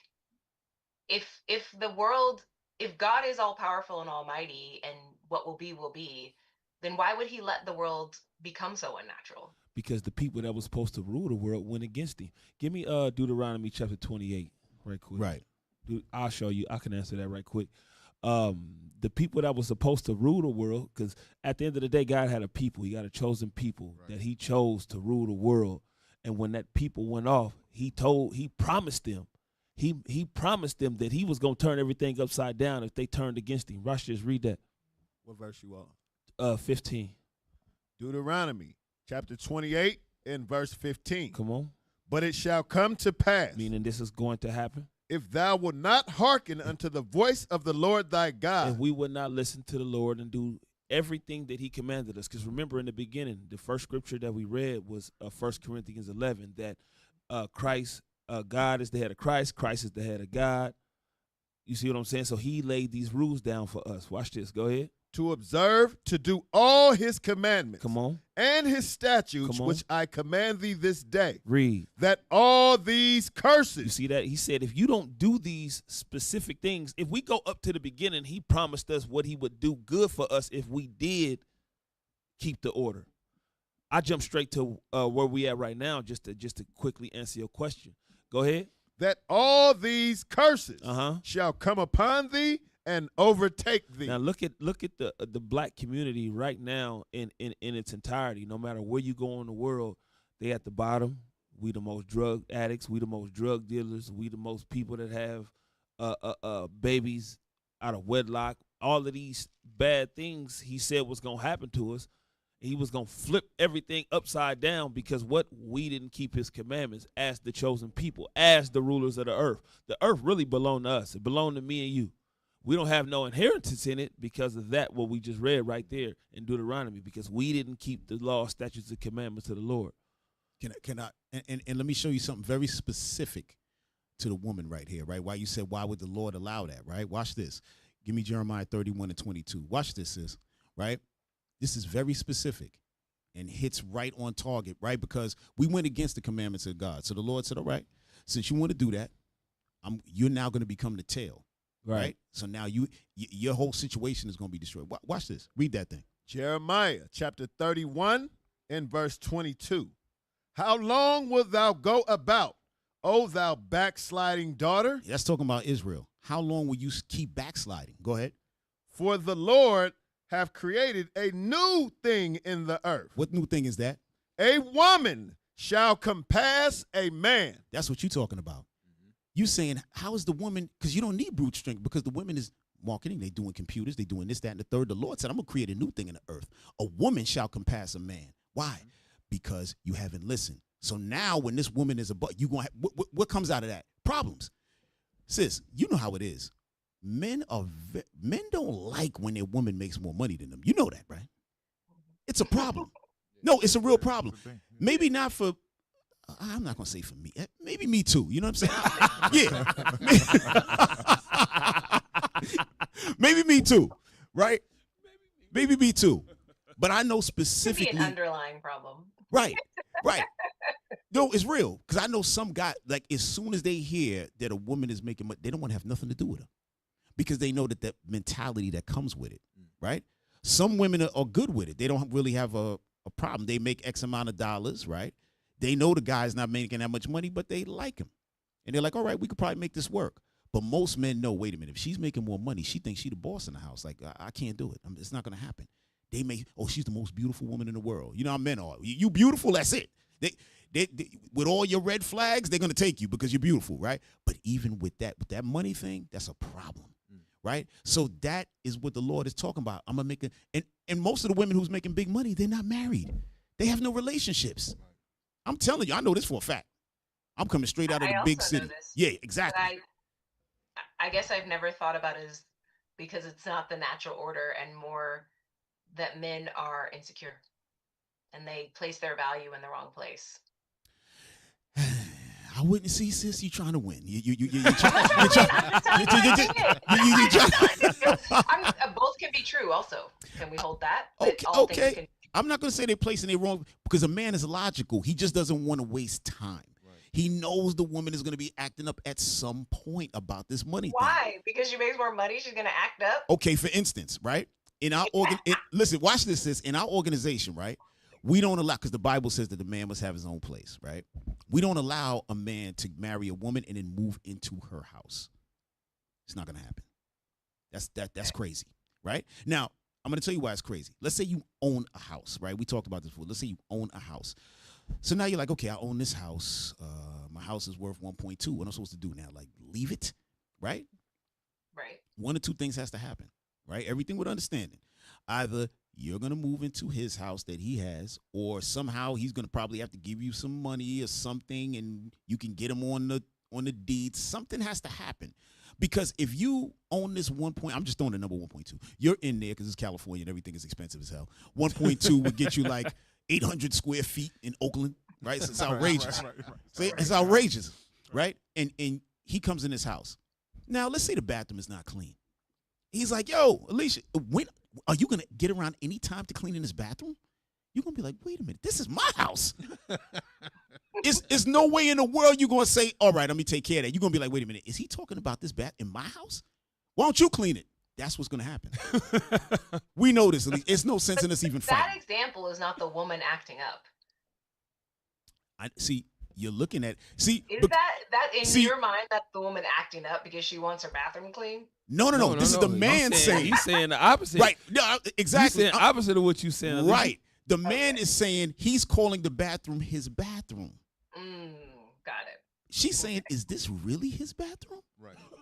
I bought this house 10 years ago. You just moved in here. Just got here. You see what I'm saying? I'm renting it to you. Right. You see what I'm saying? Yeah. So to avoid that, right? The Lord said you must have your own thing. You have to have that woman come to you. Right? Because we understand what a woman is. Yes, y'all are intelligent. You can get things done, but you're also you know how you guys are. When the guy ain't bringing home $2, you're like, he ain't worth a bag of dead roaches. It's anger. Yeah, I'm not disagreeing with anything you're saying. I think it's a obviously it's history. So yeah, right? so our main up right now. Right. Sorry, go ahead. Yeah, no, go ahead. Finish what you were saying. Sorry. Yeah, I just continue to. I can't help but feel like you're trying to return to a time that is foregone. No, I wouldn't say we're trying to return to that time, you know. But as a people, we strived better when we had a specific order, period, point blank, at any time period. If you look back in history, in any time period, like I said earlier in the show, like this conversation is only had amongst black men and black women. They're not. There's no obscurity or blurred lines in no other community but ours, or in America. I'll say America. When you go to any other country, these lines ain't blurred, and they got their own country. They running their own lands. They doing their own things because they still live off of the natural order of things. Right. And you've been all over the place. You've been all over the place. So I know you've seen it. Hey, No. You got y'all people are saying is not true. That I absolutely not. I don't. They're beyond observations. Like I said, it's like history. Like the America is the only place where you hear this type of talk. You don't hear it nowhere else. That's why people leave their countries and women leave. I have literally seen it with my own two eyes where a woman will leave another country in their whole family, and that whole family structure, once they get here, it's over. Right. Now she's over everything. Right. Hey, She like clean them kids. 1 second. And sis, I'm gonna read something for you real quick, right? This is written a couple thousand years ago, right? Because you said we're trying to return, right? But look what was written a couple thousand years ago. and you tell me, was it written yesterday or 2,000 years ago? Hey, let me get Sirach 25 and 22. Oh yeah. There you go. Right? Watch this. And you tell me if we might have just wrote this in there yesterday. Yeah. Ready. Read that thing, bro. Sirach, chapter 25 and verse 22. A woman, if she maintain her husband. A woman, if she maintains her husband, meaning what? She's making more money than him. She's taking care of everything. Go ahead. Is full of anger. What is she full of? Full of anger. Is that true, Elisha? The answer is yes. Read on. Go ahead. Go ahead. A woman, if she maintain her husband, is full of anger. Go ahead. Impudence. Meaning much disrespect. Go ahead. And much reproach. She hates him. Yep. That's something that's right now. This is written way, way, way back then, a couple thousand years ago. Because that's a woman's nature. To what? To be taken care of. Yes, that's natural. Period. Even right now, right? Again, I don't have to know your personal situation or whatever. Because today's time, a woman and a man, they generally make around the same. Sometimes women make a little more, man make a little more, whatever, right? we understand that, so we move forward with it, right? Especially, like, I always make the joke about California because it's so expensive out here. Now, I'm from New York. People say, oh, damn, it's expensive. That's true. It is expensive in New York, but out here, it's like, damn, but why? You know what I mean? In New York, you're literally going from block to block, and it's a whole new world. You got Broadway, you got this, that. It's a trillion things going on you can understand. But here, I asked one of the real estate people, I said, yo, why is everything so expensive? Oh, well, the sun. I was like, the sun? If I grew up here, how you offering me what I already got? What you talking about? It don't make no sense, right? But right, so this is going back, says letting you know that God understands what he made. Right. He knows what he made. That's why he said, yo, you brothers, make sure you get your job, make sure you get and then go get your wife. Right. So that she'll automatically respect you. Now, when y'all are down together, something happened, you lose your job, whatever, she already know you're a hustler, you get it popping. Okay, something happened, whatever, y'all can move and make it happen. This is real. But you're moving into her place. She's making, let's throw a number on it, 300 grand. And you're like, okay, I think I'm going to go work at McDonald's. Yeah. How long is that love lasting? He's the manager. Yeah. How long is the love going to last? You're like, yo, this guy has no ambition. Right. This is not who I thought. You understand what I'm saying, sis? I do. Right. So this is what we're bringing. We're bringing back order. Yeah. That's right? it. Order. So that a man doesn't find himself in that position. A woman doesn't find, and guess what? So a sister asked me not too long ago, right? Because she's doing okay for herself. She said, and we had a similar conversation. And she said, so is the man always going to marry down? I was like, no, it's not the fact of marrying down. It's the fact that you got to make sure that you're on point. You're okay with your mentality and your spirit. Right. Because if he has to deal with you like you're the monster in the house, you're walking around like you a man, then there's no sense. We can't have two men in the house. Can't That's be two illegal. Yeah, can't. Yeah, that's crazy. You know, that's against God's laws to have two men in the house. Yeah. So, Elisha, I see your face. I know you're hearing it. You know it's real, but you're fighting inside. I recognize that. I'm Okay. coming from a open, non-judgmental mind. Yeah, I mean, this is. I don't know if this was the purpose of having me on here, but I'm learning a lot, and I can appreciate. No, it's great because we like to like when we have like I was telling you before, we had all kind of guests. We've had rocket scientists, literally. A sister who builds rockets that's going to Mars and all of that, and we went into the scriptures with her and things like. I'm talking about whoever comes on, we show them something. We show them the dark ages when our people were ruling Europe, things like this. We have to build ourselves and let ourselves know we didn't just come out of Africa and with loincloths. You know what I'm saying? They put those loincloths on us because we was in a boat. We had great clothes on when we were in Africa. You know, great libraries. In Europe, we controlled every country there. You know what I mean? I'm talking about England. We did a Black History Month in Potrero Hill 2 weeks ago. And I was showing them how we were the kings and queens of England. We were ruling Ireland, Scotland. And I showed them the manifest of the slaves coming from Scotland, Ireland, England, all of the places in Europe. Guess where? Into the 13 colonies on the East Coast. Right. So now when people thinking about, oh, we came from Africa, we came from way more than Africa. We came from We came from all over the world. Our people, we controlling everything. We were controlling Europe, Africa, and here in the States. What they call the States now. We were already here. Yeah. Okay? So these are the things our people need to learn and then say, well, how come? What happened? What happened? We broke the laws of God. Yeah. And God is like, okay, I'm not playing with you. I got to bring you down from that post. Can we stop on that point for a second? Please. No problem. You really believe that we are to blame for our own?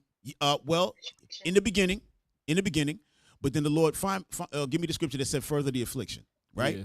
Yes, we brought it upon ourselves, but the enemy took it to it. Yeah, please. Not like the way that they say it. We didn't just offer ourselves up into slavery. It was a bunch of events that happened. Right. That prophecy unfolded. We chose the wrong end of the prophecy, and then bad stuff happened. Right. So yes, like the scripture he about to read about to explain everything that you asked, but it's not like how people say. We're not saying it the way that people you hear it in your normal life. You know what I'm saying? Right. Basically, what the Lord is He's our Father, right? And we His children. If you tell your son or your daughter, hey, don't play with that little boy or that little girl, they're gonna get you in trouble, and that child chooses to go against your will, you know what I'm saying? And he may go to jail for a couple of weeks or two, you know what I'm saying? You're gonna see. You see what I told you? That's what you're gonna get. I told you that was gonna happen. Right. Hanging with him, Right. him and them. That's what happened to us. He said if we mingled among everybody, learn their works. In Jeremiah 3, have an analogy as us as a woman, and it said you're gonna go into the men, they're gonna abuse you, they're gonna bruise you, they're gonna treat you badly. You know what I'm saying? And that's what you see. The people that we mix ourselves with end up turning the table on us, and they further the affliction, and that's what you can read on that. Right. Y'all got that? Yes, sir. Go ahead. Zechariah chapter 1 and verse 15. There you go. I am very sore displeased with the heathen Mm-hmm. that are at ease, for I was but a little displeased. Right. Hold on. The Lord said, I was a little displeased with y'all, right? Now, in the scriptures, when the Lord said a little displeased, I mean, he was putting us through hell. You know what I'm saying? But he said a little displeased, right? Go ahead. For I was but a little displeased, and they helped forward the affliction. Right. He said they helped to forward the affliction, meaning they did way more than what was supposed to happen, right? Mm-hmm. Because they took it upon themselves now to say, okay, the children of Israel are down. Now we're going to start really abusing them, right? They understood that. Like, our people don't even know that we the real Jews. They don't understand that, right? So we have to show them that. And there's nothing wrong with us saying that it's real. Like, we've sat Very down, real. I'm telling you, sis, we've sat down with many people. The question would be, how come I never seen the Jewish people sit down with these guys and argue with them and show them that they're wrong? Because we're not wrong, and they know they're not going to sit down with us because then the jig is up. You know what I mean? Really? So, yeah, we got to come out here and we show the people. So our people, yes, we went against God's laws. He put us in captivity, right?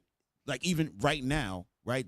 We were in slavery here, but this wasn't our first slavery. We were in slavery in all under all the nations, underneath Babylon, the Persia, Media. Africans, right? I'm saying Africans because our people were the Negroes. The Africans are different people, although we're all black per se, skin color wise, but it's a different people, right? That's why they would say, "Oh, Africans sold Africans in slavery." That's not really true. Right. That's not true. The Africans, the pure Africans, the Nilotes, they sold us into slavery, right? We're not the same. It's just the way even the Bible tell you that. Yeah, that's actually in a Bible dictionary as well. If you bring that up, Y'all got the Zonovan over there, or pull it up on the screen so she can read it. Yes. Well, let's read it right quick. please bring that up, right? Because these are important things to learn, sis, so people can understand, right? And so from that now, we were under slavery under them. We were under slavery under the Persians, which are the Iranians today, right? All the to the East Indians, underneath the Chinese, right? Certain of the dynasties, right? We were there, a couple of dynasties. Our people today, we have one of our churches or schools in India because some of our people are there, right? So when we went there, they understood who their history was and they came right in. They were like, "Yo, that's us." Like, this is incredible stuff. We're in the Solomon Islands. We went to the Solomon Islands, sis. When we got there, do you know what they said? They said, our forefathers told us that somebody was going to come and tell us that we were the Jews. They literally told us that. Yep. How is this happening if it's not a real thing? They're not knowing about us. We touched down. If we show you the video of that, it's like the whole place, the whole city was there. It was crazy. We outside, you know how we outside of the street, few people talking to us. The whole city is there, taking notes like, okay, this is what we talking about. They really, so we got that all over the world. So it's like, it's a real thing. Our people been taken in slavery all over. You talking about diaspora? That word means dispersed. Right. The Bible talks about that, the dispersed of Israel in all four corners of the earth. Right. You know what I mean? So that's what we go out here and do, right? We're going to show you something. Y'all got it? Bring it up. Okay. So, sis, this is the Zondervan Compact Bible Dictionary, right? So this is, you can find this in any store. I mean, Barnes and Nobles, whatever. Any bookstore, Right. Amazon. Right, Amazon, all of that, right? Now watch this. Go ahead. Come on. This is the definition of Ham. Sis, can you see that? I can, yeah. Okay, read it. Go ahead, Matthias. Ham, the youngest son of Noah, born probably about 96 years before the flood, and one of 8 persons to live through the flood. He became the progenitor of the dark races. Of all the dark races, go ahead. Not the Negroes. Not the Negroes, right? So that's us. We're not part of Ham. Ham is the Hamites. If you talk to most white people today in the churches, and even a lot of our people even think that we're Hamites, meaning the Africans. We are not. Right. Even here, they're telling you that. Not the Negroes, but go ahead. But the Egyptians. A lot of people think we're the Egyptians. We're not them. Go ahead. Ethiopians. Right. Libyans. Go ahead. And Canaanites. And the Canaanites, right? So we're a different people, the Negroes, right? We're out of the line of Shem, which is Shemitic. So that's why people say, oh, you guys, you're saying that you're the real Jews. They're not the real Jews, so you're anti-Semitic. That can't be, because we are Semitic, right? All white people are Semitic, matter of fact, right? So that means if you're saying anti-Semitic, that means you're against Irish, you're against the Italians. All white people are Semitic. East Indians, Semitic. Our people, Shemitic, right? So a Jewish person can't keep that to themselves and say anti-Semitic and it means Jewish. No, if you want to say anti-Jewish, you can roll with that. But you can't say anti-Semitic because there's many Semites, right? Go ahead. Read that. This is the definition of Semite, a term originally referred to those people listed in the Table of Nations, Genesis 10, Right. as descendants of Noah's son Shem. The derivative Semitic was coined as a linguistic term by A.L. Schlosser. That's terrible. Schlosser. Okay. All right. You want me to jump down? No, yeah, jump down, please. Okay, I'll start. Shem is given. Semite was defined by the supposed physical characteristics of the chief surviving representatives of the list of the Jews and the Arabs. Diloclococephalic skulls. That's a hard one. Curly and abundant. That's a hard one. Yeah. That's crazy. Go ahead. Curly and abundant hair. Go ahead. Slightly wavy. Uh-huh. Or straight. Yep. Strong beard. Read that next part. Predominantly black. Right. Sis, do you see that? We didn't write these things. We didn't write that. Yeah. Predominantly black. So we know what it is. Like, sis, I'm telling you, we got 1,000 books. You'd be shocked. Yeah, Right. Okay. Right. The Old Bible, books. right. The Bible tells you that Jesus is black, God's black, people's black. Obviously, not everybody's black, right? Yeah. Because we have obviously our people who are Hispanic, they fall under that. People have been so-called mixed, so they have a different look, right? So when we say black, we're not talking about like Skin color. the skin color per se, but that's the, you know what I mean? Our people, you come on, you one of us, you know how it is, right? I'm pretty sure, like, I don't know, like me, I call myself a real Israelite. My kids are different complexions and all that. These guys, they making the same baby over and over again. You know what I mean? Copy Come on. machine. I got the light skin, I got the dark skin, I got all that. Right? But so this is what we're saying, sis. Like, these are things that our people need to learn. So when we out there teaching, this is what we teach. When we deal with the youth, we go and we show them all these things, and they're shocked. You know what I mean? They're like, wow. Like I said, when we did the thing last week with the Black History in Potrero Hill, I mean, the adults were like into it. We had been there before. We brought out all the slave chains, the actual slave chains, and things that people were using for money to buy our slave. Not one adult got up and came and checked out the stuff. All kids came. They felt the chains. We had the what do you call that? The yokes of iron. Mm-hmm. Yeah. Yep. The kids came up. They were touching and everything. Every adult was like 30 of them. None of them came up. Not one. I was shocked. I was looking like, yo, this is insane. I think they were just fearful. Again, they don't want to feel like they're going back. I don't want to remember slavery. I don't want to. No, you have to remember it. You have to. You have to remember it because it's in the Bible. That's how we're going to know who the heck we are. Look at this, sis. Check this out. Zoom in. Zoom in, please. Right? Zoom up so we can read a little bit of what we're looking at. Okay? Zoom. Right. Zoom in just a bit. You want me to read? Get them fingers out of there. Yeah. Yeah. Yeah. Read 73. Go ahead. All right. This is number 73. Capture of Antioch, William of Tyre. Historia de la Terre de Ortreme. Yeah, your French is horrible, but go ahead. Man. 57. France. 13 to the 14th century. 14th century. Paris. Biblioteca National, meaning the National Library, right? Scroll up to the number 73.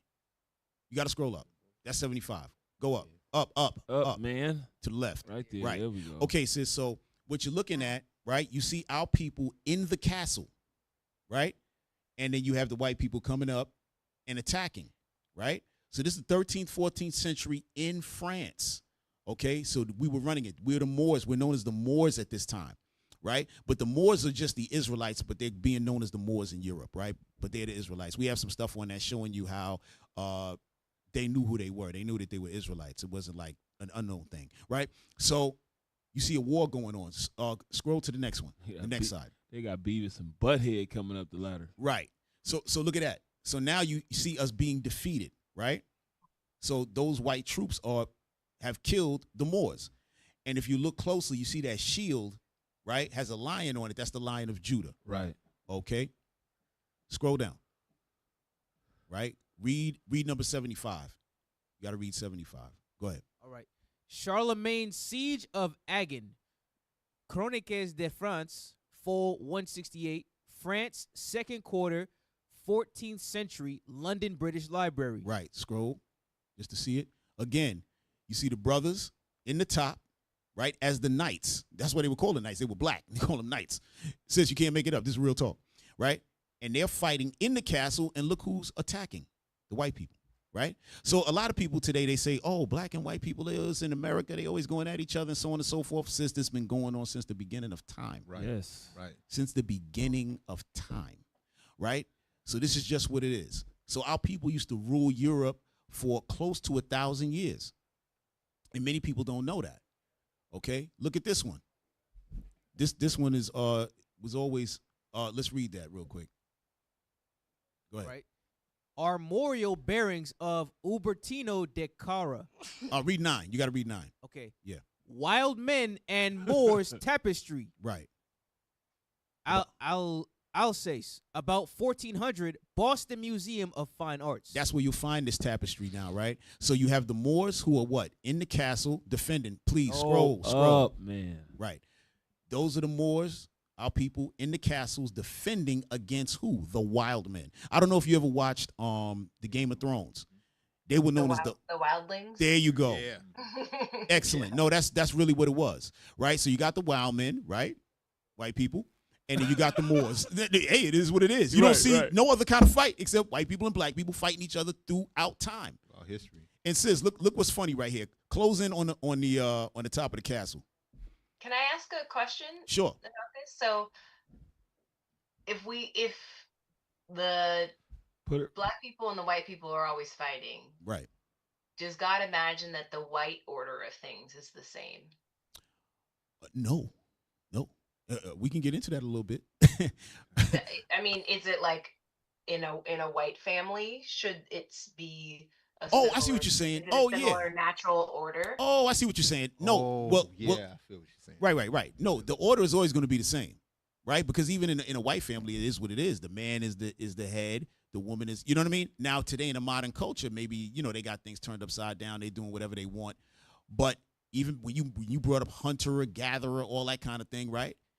In history, that's what was happening. You had the cavemen. They were running out and doing stuff. It wasn't the women that was going out there and getting the food and bringing it back. It wasn't like that, right?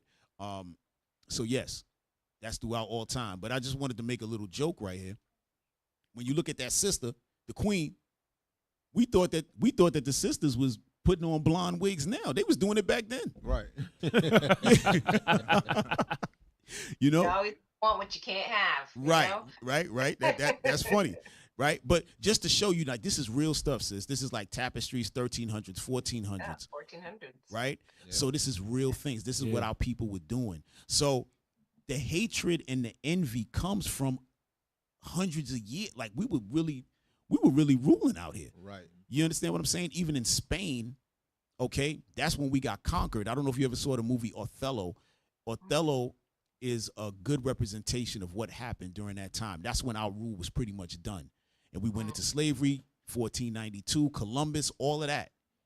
Previous to that, we got kicked out of Spain into the West Indies, to the Caribbean, into America, so on and so forth, and the rest is history. They came and got us, and it's on, right? So, and we're here now. Yeah. So now, when we look at Christ and all that, we're looking for the return to that. Yeah. Not that, but something else to come. Yeah.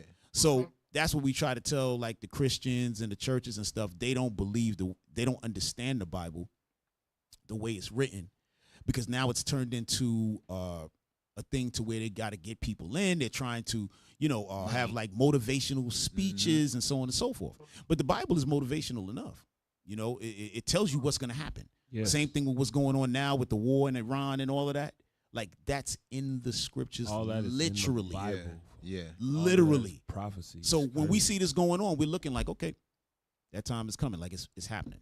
And we were getting taught this like 10 years ago by the bishop Nathaniel, who I showed you was married for 30 years. He was showing us that a long time ago. At the time, it was nothing really happening like that, little skirmishes. But now it's like crazy. We like, okay, it's okay. We getting Is it. the Bishop Nathaniel the sort of like the founder of No, this? he's I don't know, actually what is no, Bishop Nathaniel's like role in right. this? He's the founder, right? He's the top bishop, right? But he didn't create the religion. Or if you want to call it a religion, it's not a religion, it's our heritage. He didn't create that. He learned from other men, right? And so back in New York, when the Israelites started way back, right? But in New York was the only school, really, for the Israelites. There was only one group. So when I was growing up, they were always in Harlem. And then something happened. We weren't paying attention. We weren't in it. There was something happened. It was a little split, so on and so forth. And now you see these different groups. Right? So we happened to turn, when I first got with Israel United in Christ, we were the smallest. We were the smallest group. We were just like we were literally like in a basement, like a little storefront area. It was a few of us, not that many of us. And now, we're literally all over the world, Right. you know? Right. And so, shout out to Bishop Nathaniel for his great work. Like I didn't see it from the very inception, of course, because I came in 2010. But when I came in 2010, we were still small, and then right after, not too long after, we just started, the Lord just took it somewhere, and now we here. Do you refer to yourselves as, what do you refer to yourselves as? Like, what do you call the community? Oh, Israelites. Israelites, okay. Yeah, just Israelites, yeah. We the Israelites? Yeah, people call ourselves black. They call it black Hebrew Israelites and all this old weirdness. It's just the Israelites. Whether you believe it or not, sis, you the Israelite too. Right. I believe that I am an Israelite. Okay. I'm not bought into everything, Right. but I absolutely believe. Yeah, Okay. yeah, man. Yes, no, that's beautiful. And that's even prophecy that the Lord was gonna put His Spirit back onto His people, and we was gonna wake up in these last days. Yes. That's how you know this thing is real, and you ain't gonna never hear none of this in no church. That's why it's only 2 people per congregation in these $1 million churches. Right. Yeah, and it's funny you say that because I think the churches. I had a meeting with a couple of pastors like 2 weeks ago on Zoom, and they were telling me that they believe that they Israelites. And they were trying to build like, okay, so what do you got? So I think they're trying to get the understanding. I think it's just like most people. They're like, man, these guys look a little too weird and strange. I don't think I can really I don't think I could really get with those guys. You understand what I'm saying? You're crazy until it's popular. Right. Yeah. But now they're looking at it because he's the one pastor said to me, we see the awakening. That's what he said. Because they're trying to figure out why is everybody with them and they not with us. And those guys, because we seem to be crazy. That people look at us like we're crazy or whatever. But they understand once they come in and we tell them, listen, the street is one thing, but when y'all come in, you're going to recognize it's a school setting. Yes. Yeah. It's a classroom setting. Now you're really getting taught. Now you're really learning. Now you see the families. People come in, they see all the sisters. They're like, oh, wow, okay. The kids, and they see the order. All right, the children are here. Everything is going good. Food, all. They're like, oh, this is like this is like, okay, this is comfortable. Yeah, it's family orientated. Right. That's They're what we coming in do. expecting something totally different. Mm-hmm. We like to see that people walk in. They're like, oh, okay.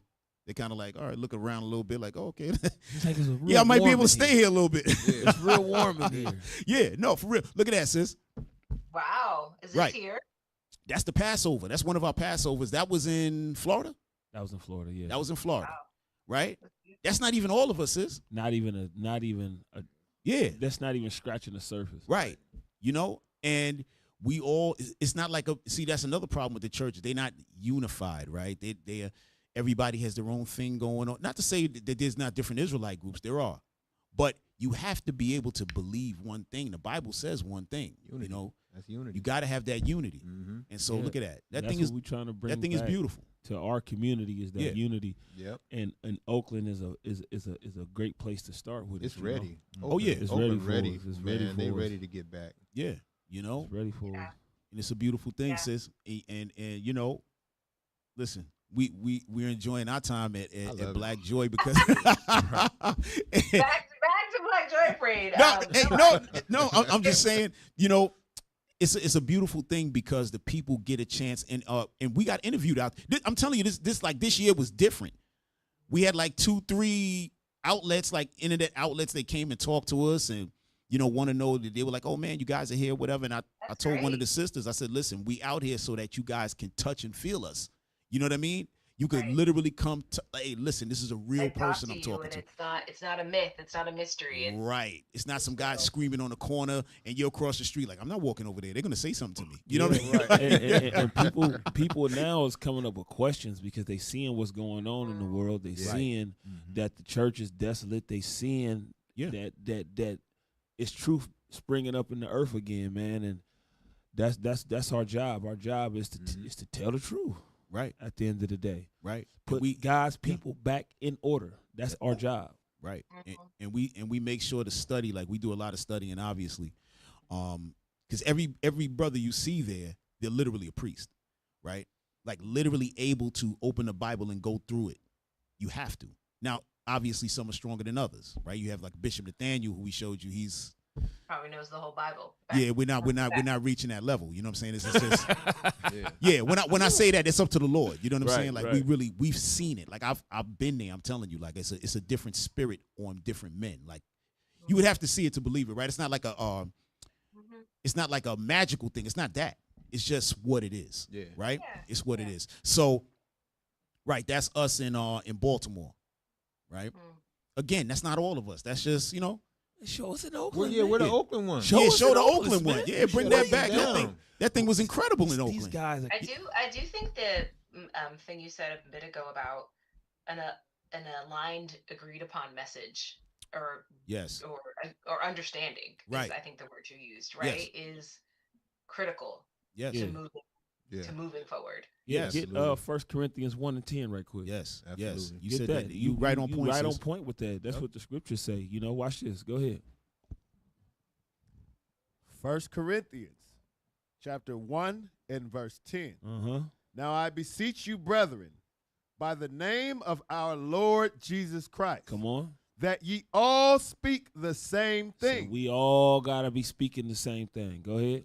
And that there be no divisions among you. No divisions, no subdivisions, no different doctrines, no denominations. We all got to speak the same thing. Go ahead. Right. But that ye be perfectly joined together. All of us become perfectly joined together as one. Go ahead. In the same mind and in the same judgment. And in the same mind and the same judgment. That's why there is different groups, because certain people teach according to their own lust. That's why Camp earlier told you we don't have multiple wives. Right. But there's a group that do that. Many groups, mostly all of them. There's groups that say it's cool to lay with children. To be honest, we don't rock like that. Yeah, there's one nutty group out there one nutty group that says that. Mm-hmm. But we know what they used to be in the past life. Right. So these are the things that we have to keep our people clear from. They might say, oh, well, the other guy said this, and the other guy, we was like, nah, we don't have nothing to do with that. Just look at the purple and gold. That's us. Yeah, just keep the commandments, man, and live. This is Oakland? Yeah, this is Oakland. This is Oakland. Yep. Just keep the commandment. We got garments on. That was Oakland. It felt so good outside. Yeah, and it was nice and crisp. That was a great day. That's one of our classic days. Mm-hmm. One time, sis, we had I know you remember that thing with Kyrie Irving, when he had the issue with the NBA because of what he said. He didn't even say anything. He just posted. Something. Yeah. Right. So we went out. At that time, he was playing for the Brooklyn Nets. And so we went to the Barclays Center with a lot of friends and basically just surrounded the whole arena. And we taught out there that day. And then he got put back on the team the next day. Yeah. Like literally. Yeah. On the news, they were like, oh, Kyrie, is that your people outside? He was like, I've never seen them before. Those crazy people? Yeah. They asked him straight up. They were like, is that your people? He was like, I no. And it's true. We didn't know him. We didn't know him personally. But we said, you know what? That's a brother. All he do is post something. They're going crazy, putting them through the ringer. We're like, no. We're going to go down there.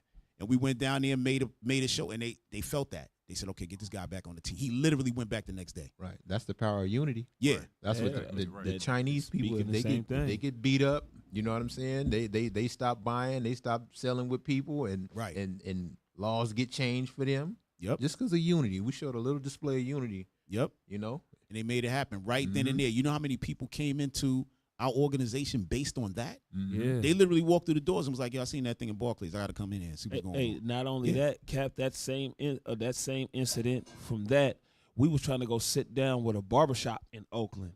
Right. And at first they wasn't messing with us. And then they seen the Barclay thing and they was like, yeah, y'all come through. Right. Yeah. It was crazy. Okay, that's us. That's us in Brooklyn at the Barclays Center. It was crazy. Yeah, people were like, now I'm telling you about New York, sis. I don't know if you ever lived there for any amount of time. No, I've visited a lot though. Okay, so New York is never quiet. Okay? when we walked down that street right there, known as Flatbush Avenue, the place was completely quiet. The last time I heard it that quiet was 9/11. It was quiet like that. I'm talking about completely quiet. All you can hear is the train underneath. You couldn't even hear that. The train probably knew what was going on. You know, but this was a great day because, again, like the brother said, we showed unity, right? We did not know the man, but we recognized that he saw himself and said, okay, I'm an Israelite. You know what I'm saying? Let me just post this real quick. And they got angry, telling him that he has to go and speak to the Jewish leaders of Brooklyn and all that. We was like, what? You ain't got to speak to nobody, man. We told those leaders, come talk to us. Yeah, you talk to us. We're going to tell you when it's all right for you to walk around here. You tell this man he got to come and no, you ain't gonna do that. You know, so Violate him. Yeah, this was a great time. You know, and I mean we can't always do that. We try not to get involved in so many regular things because people have their what's the word I'm looking for? People have their own agendas, right? Our agenda is God. Period. So we're not Democrat, Republican. We don't have time for that. We have time for God. That's it. We're putting out the laws. Brothers, sisters, keep these laws. Keep your families together. Let's move forward as a unit.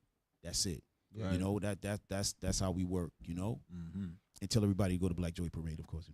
Yeah, it looked like you got another question. So let's go Black ahead. Joy Parade also. No, the thing I was going to say is like you at some point we were talking about,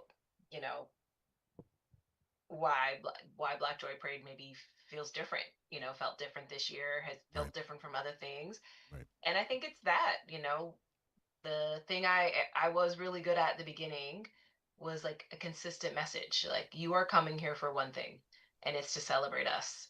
Right. And that's the message to us. That's the message to allies. That's a message to everybody. Right. So I wish you would come to Black Joy Parade for some other reason, Right. And I think you see that on site. That the differences are squashed so quick at Black Joy Parade. Right. That many people, we've never over the 9 years had a major incident happen at Black Joy Parade. Right. There's been a few scraps, a few teenagers, but it was one last week. But what happens? I don't know what happened with that specific one, but what typically happens at Black Joy Parade is like somebody checks them. Like not today. Right. Because we're all there for the same reason. And everyone who come, however they learned that, they knew that this is about Black joy. This isn't about some other, leave your beefs at home. Like leave your differences, leave your sector, whatever the things that are kind of separating us in our day-to-day lives as a Black community. This is not the place for that. And so just again, reinforcing like the power of a shared vision, a power of a shared message and a shared understanding. It can move mountains, Absolutely. But sis, hey, this was a beautiful thing. Really you know what I'm saying? We were happy that you were gonna come on. We were like, damn, we don't know if Elisha gonna come on. She's serious. I was like, I will before I leave, I have to say I have two very, very good friends in Los Angeles who joined, I don't know what it means, joined the religion. Is that just joined our organization. Became a part of I don't know exactly what their like sect is called, but it's very similar to what you all. Right. And I think today has really helped me understand them better. They are very, very good friends of mine. Right. They just had a new baby, so they are on the journey to lots of kids. Like it seems to be common within the organization. Right. Listen, sis, we don't tell anybody to go have a bunch of kids. That's just them. I know you don't, Yeah. but it seems to be a thing. So, but yeah, I appreciate this conversation because I was a little hesitant, like, what are we going to talk about? Like, Right. I appreciate you all being kind of open to my questions and my annoying curiosity. Right. And I like learned a lot about y'all. I learned, I think, about some of my best friends. And yeah, I'm just really grateful that you had me on. All right, thank you. We grateful that you came on because a lot of people were actually asking like who created it. Like really, people were coming from out of town like, hey, you know, did y'all ever speak to the person, the guy, the dude who put this together? I said, nah, it's a sister. You know what I mean? I said we spoke to her. They said, you know her? I said, yeah, we had to deal with her to get this whole thing going. I said, you know, you all were. I appreciated that too, that like I was speaking directly to you as we built Black Joy Parade. Right. I say all this to say, like, of course it was like my idea, but it couldn't have happened without my co-founder, my team, now my husband, who's, you know, had no choice but to be involved in Black Joy Parade when he met me. You know, all the people that kind of hold me down, you know, in the super busy time that it is. And I'm a mother now. And so the past few years running Black Joy Parade is not easy, you know, being all the things that I want to be and trying to be excellent at everything. So yeah, I'm really grateful for everybody surround me, but even people like you all who have just been committed to Black Joy. I don't got to work hard to get you guys to come. You know, I don't got to we showing up. Yeah, we showing up. There, we showing up. Yeah. Yeah, I got, you know, some, you know, we're like, please, don't you want your school there? Like, don't you, you know, and that's not y'all. And so it wouldn't happen. It wouldn't happen without people like you. So I appreciate it. All right. Thank you, sis. Appreciate you. And Lord's will, life lasts. We're able to come again next year. You know what I mean? And make it happen. Put us up closer bigger and in better. the parade. Keep growing. We keep thriving. Absolutely. Put us up a little closer in the parade, sis. Listen, we're asking, can we get in the middle somewhere? In the parade line? Yeah, can we get in the middle next time? Like I'll put in a request to our director, parade director. I'll send a message to her to ask. She's very the lineup is very particular for very specific reasons that I think people don't realize. Like the way the horses poop on the street. Like there's just lots of things that they have to think about when the lineup happens. And so I can put in requests, but I can't guarantee anything. Okay, put in the request. Come on. All right. Hey, Elisha, thank you again. All right. Be safe out there. And Lord's will, we see you in October. We trying to come through, sis.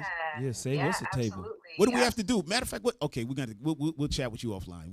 Okay. Well, I'll tell your audience. Like, if anyone who has never been to Black Joy Parade or is interested, you can find everything on blackjoyparade.org.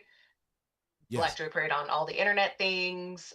We are an open organization. Ask all the questions. There's no stupid questions. Like, we're here to like bring us all together, and we, you know, come one, come all, as long as you know what you're coming for. You know, so. Is there any other social media you want to give out? No. Okay. I'm not personally. I'd be staying off the internet. Right. Yeah.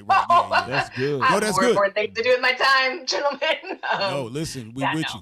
For sure. Black Joy Parade is where it's at, and you'll find all the information you need. As you guys know, join our mailing list. You know, people get hot because they didn't make the vendor cutoff or they didn't make the parade cutoff. Right. And like, just join our mailing list. You'll get all the notes about when things open and how you can get involved. You know, people want to perform, all those things. It's all on our mailing list and website. Okay. All praise. Hey, before you go, brothers, can y'all bring up that thing with the weddings real quick? Just with the we got to show you these pictures. I want to show you pictures of some weddings that take place amongst us. You got to see the regality of it all. Oh, you know okay. What I'm saying? Yeah, you got to see the flavor of this, right? Okay. Aww. So yes, y'all can scroll up a little quicker, right? So we make it. We go back in the days, sis. We put on those garments. You know what I'm saying? Yeah. And make it a little fly, but to show you that we have a lot of weddings. Can I ask why you don't celebrate birthdays? Yeah, that's because beautiful. that's against God's laws, right? Celebrate your birthday? Yes. Why? We'll okay. tell you. Hey, do we and then we can end because I really do gotta go. But I'm really curious about it. No, we got to show you a couple things. Do we have that that thing, the satanic thing? Yeah, pull that up. Pull that up. We want to show you this. Right? Pull that up, and then we're gonna show you something in the Bible. Right? Okay. because that was never our custom. Right? Yeah. Birthdays, never our custom. Go ahead. I'm sorry, bro. Do you know the story of Job? Have you ever heard the story of I Job? don't know the story of Job. Okay, so But Job. I don't understand how celebrating the day someone was born could be a bad thing. Okay. Yeah, that's because we was born here. Right. No, you're gonna see. Yeah. Hey, y'all got the thing with the satanic thing? And the first birthday that was ever celebrated, sis, we were like brought there against our will. Right. You know what I'm saying? You guys So got to it use was- the switcher. It was never. Come on, y'all. Officer Shem is speaking. You might want to switch to him. And I want you to get the thing. I'm only speaking so you get. Oh, the you thing. trying to buy time? Yeah, man. Oh, Damn. Get the thing, man. Okay. These guys Yeah, are but some- the first birthday that was ever celebrated, we wasn't there willingly. They brought us there by bitter constraints and made us do it and forced us to do it. So Right. that was just a ungodly custom, like the scriptures say, that grown strong in the earth. Right. That So was we in never Greece.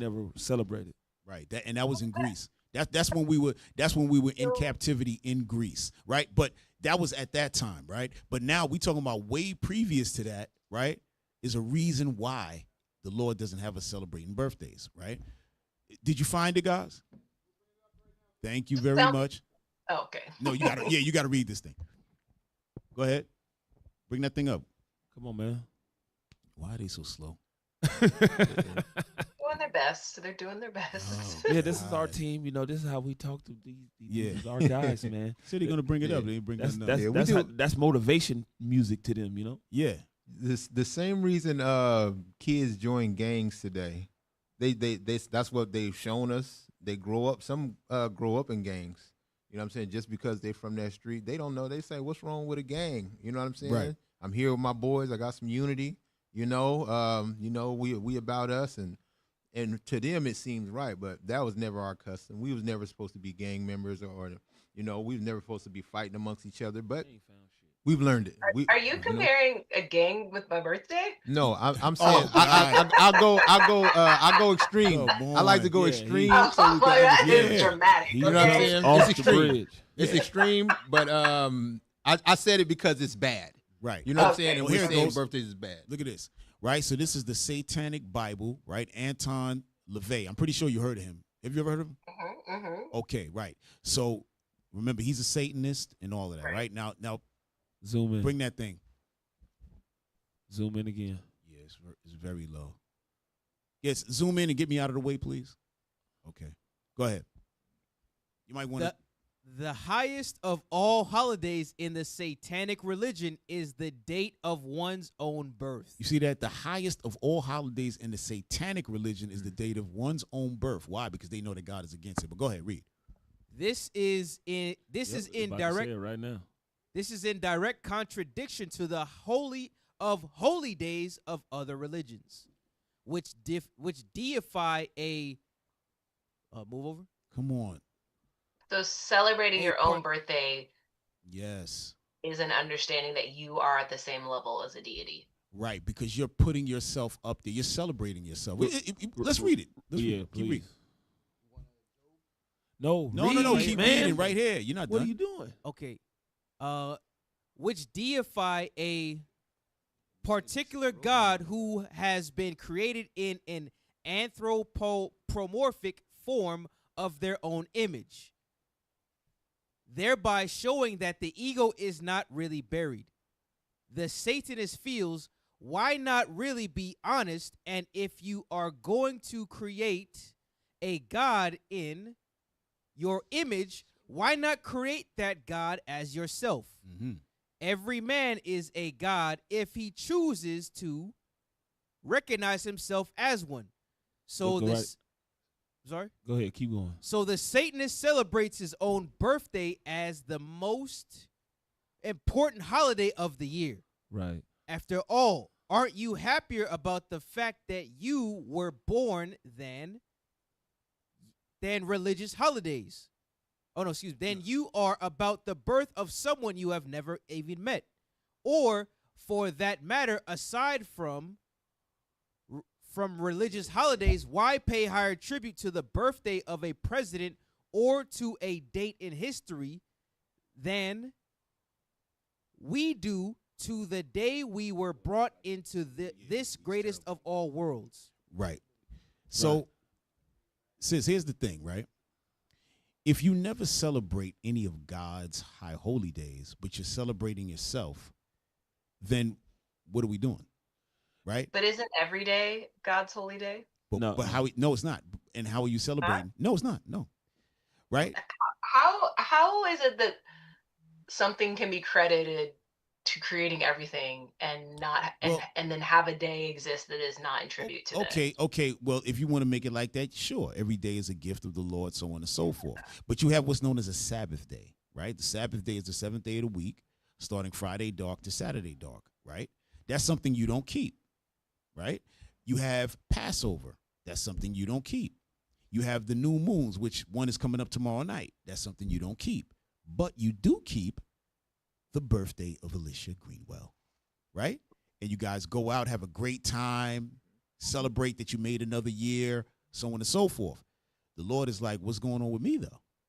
Why Every day is that. No, but no, you're not showing it. No. But I don't. Watch this. Let me Like show you something. you cannot say that celebration.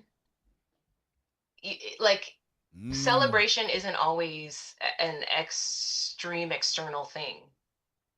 If that's the idea of celebration, there's tons of things that are not celebrated. Well, no. You know? And there's tons of things that it's not. Those things are not supposed to be celebrated. Right. It's things that's supposed to be celebrated and things not supposed to be celebrated. Like if you pull up the Satanist thing again, right? You ain't got to pull it up. I'm gonna just quote it. It says it's in direct contradictory to the holiest of holy days. Right. Right. That holiest of holy days is, give me Exodus chapter 20 and verse 3. So it's going into what Cap talking about. He's saying you don't acknowledge God at all, but you set yourself up and acknowledge yourself. Right. That's idolatry. That's self-worship. Sorry to interrupt you, but Yeah, I think ahead. that's assumptive. I think that's assuming that you can't celebrate God at all times and also celebrate yourself. It's also assumptive that God does not live in you, which I really believe that like God exists in all of us. Like, if God exists in all of us, and then celebrating me is also celebrating God, and celebrating other people is celebrating God. But it don't work every like day that. is a tribute to our. Like, being, are you our a mother yet? existence, She's a mother, yes. Yeah. You a mother, right? I am a mother, yeah. And if you tell your kids to do something and they do something directly in contradiction to what you told them to do, is that respect or disrespect? Well, how old are they? They old enough. They old enough to know. They old enough to know.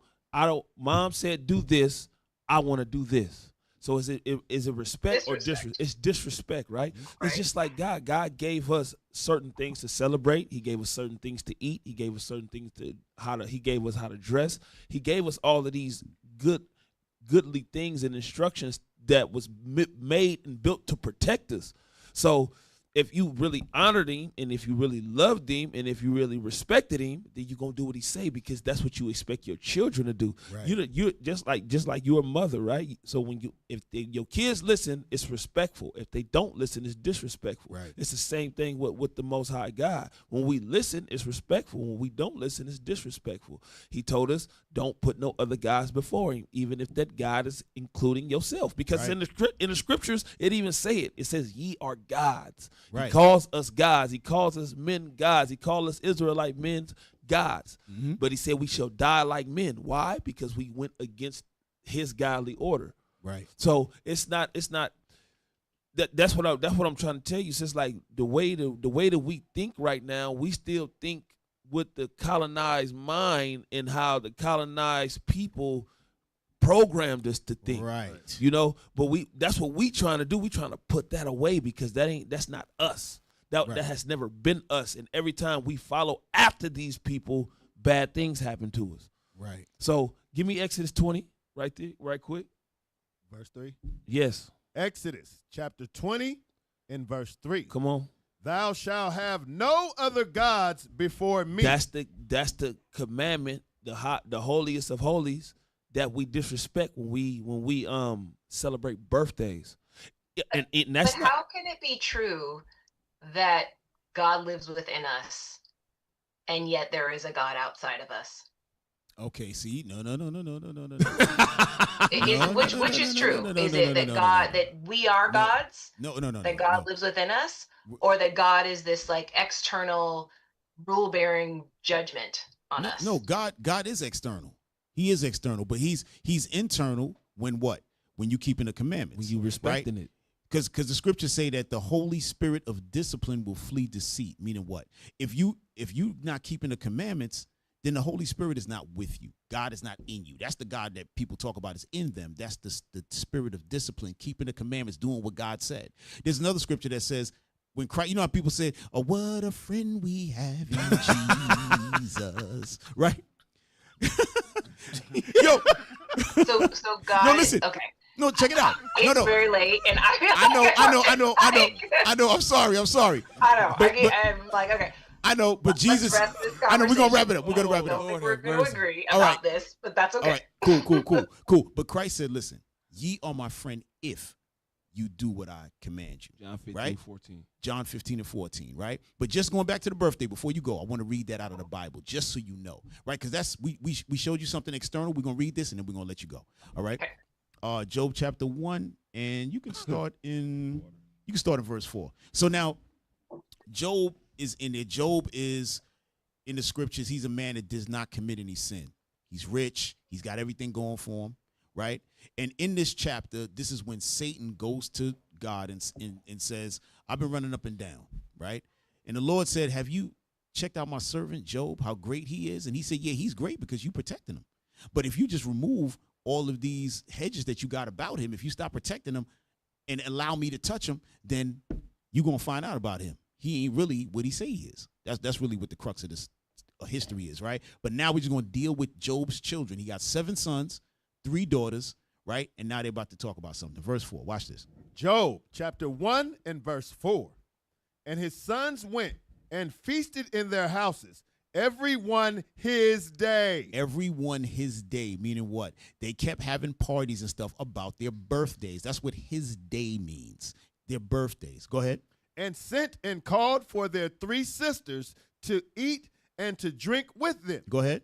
And it was so, when the days of their feasting were gone about, that Job sent and sanctified them, and rose up early in the morning and offered burnt offerings according to the number of them all. Right, so the burnt offerings were like for sin, right? So he put offerings up for each one of his children. Why? Go ahead.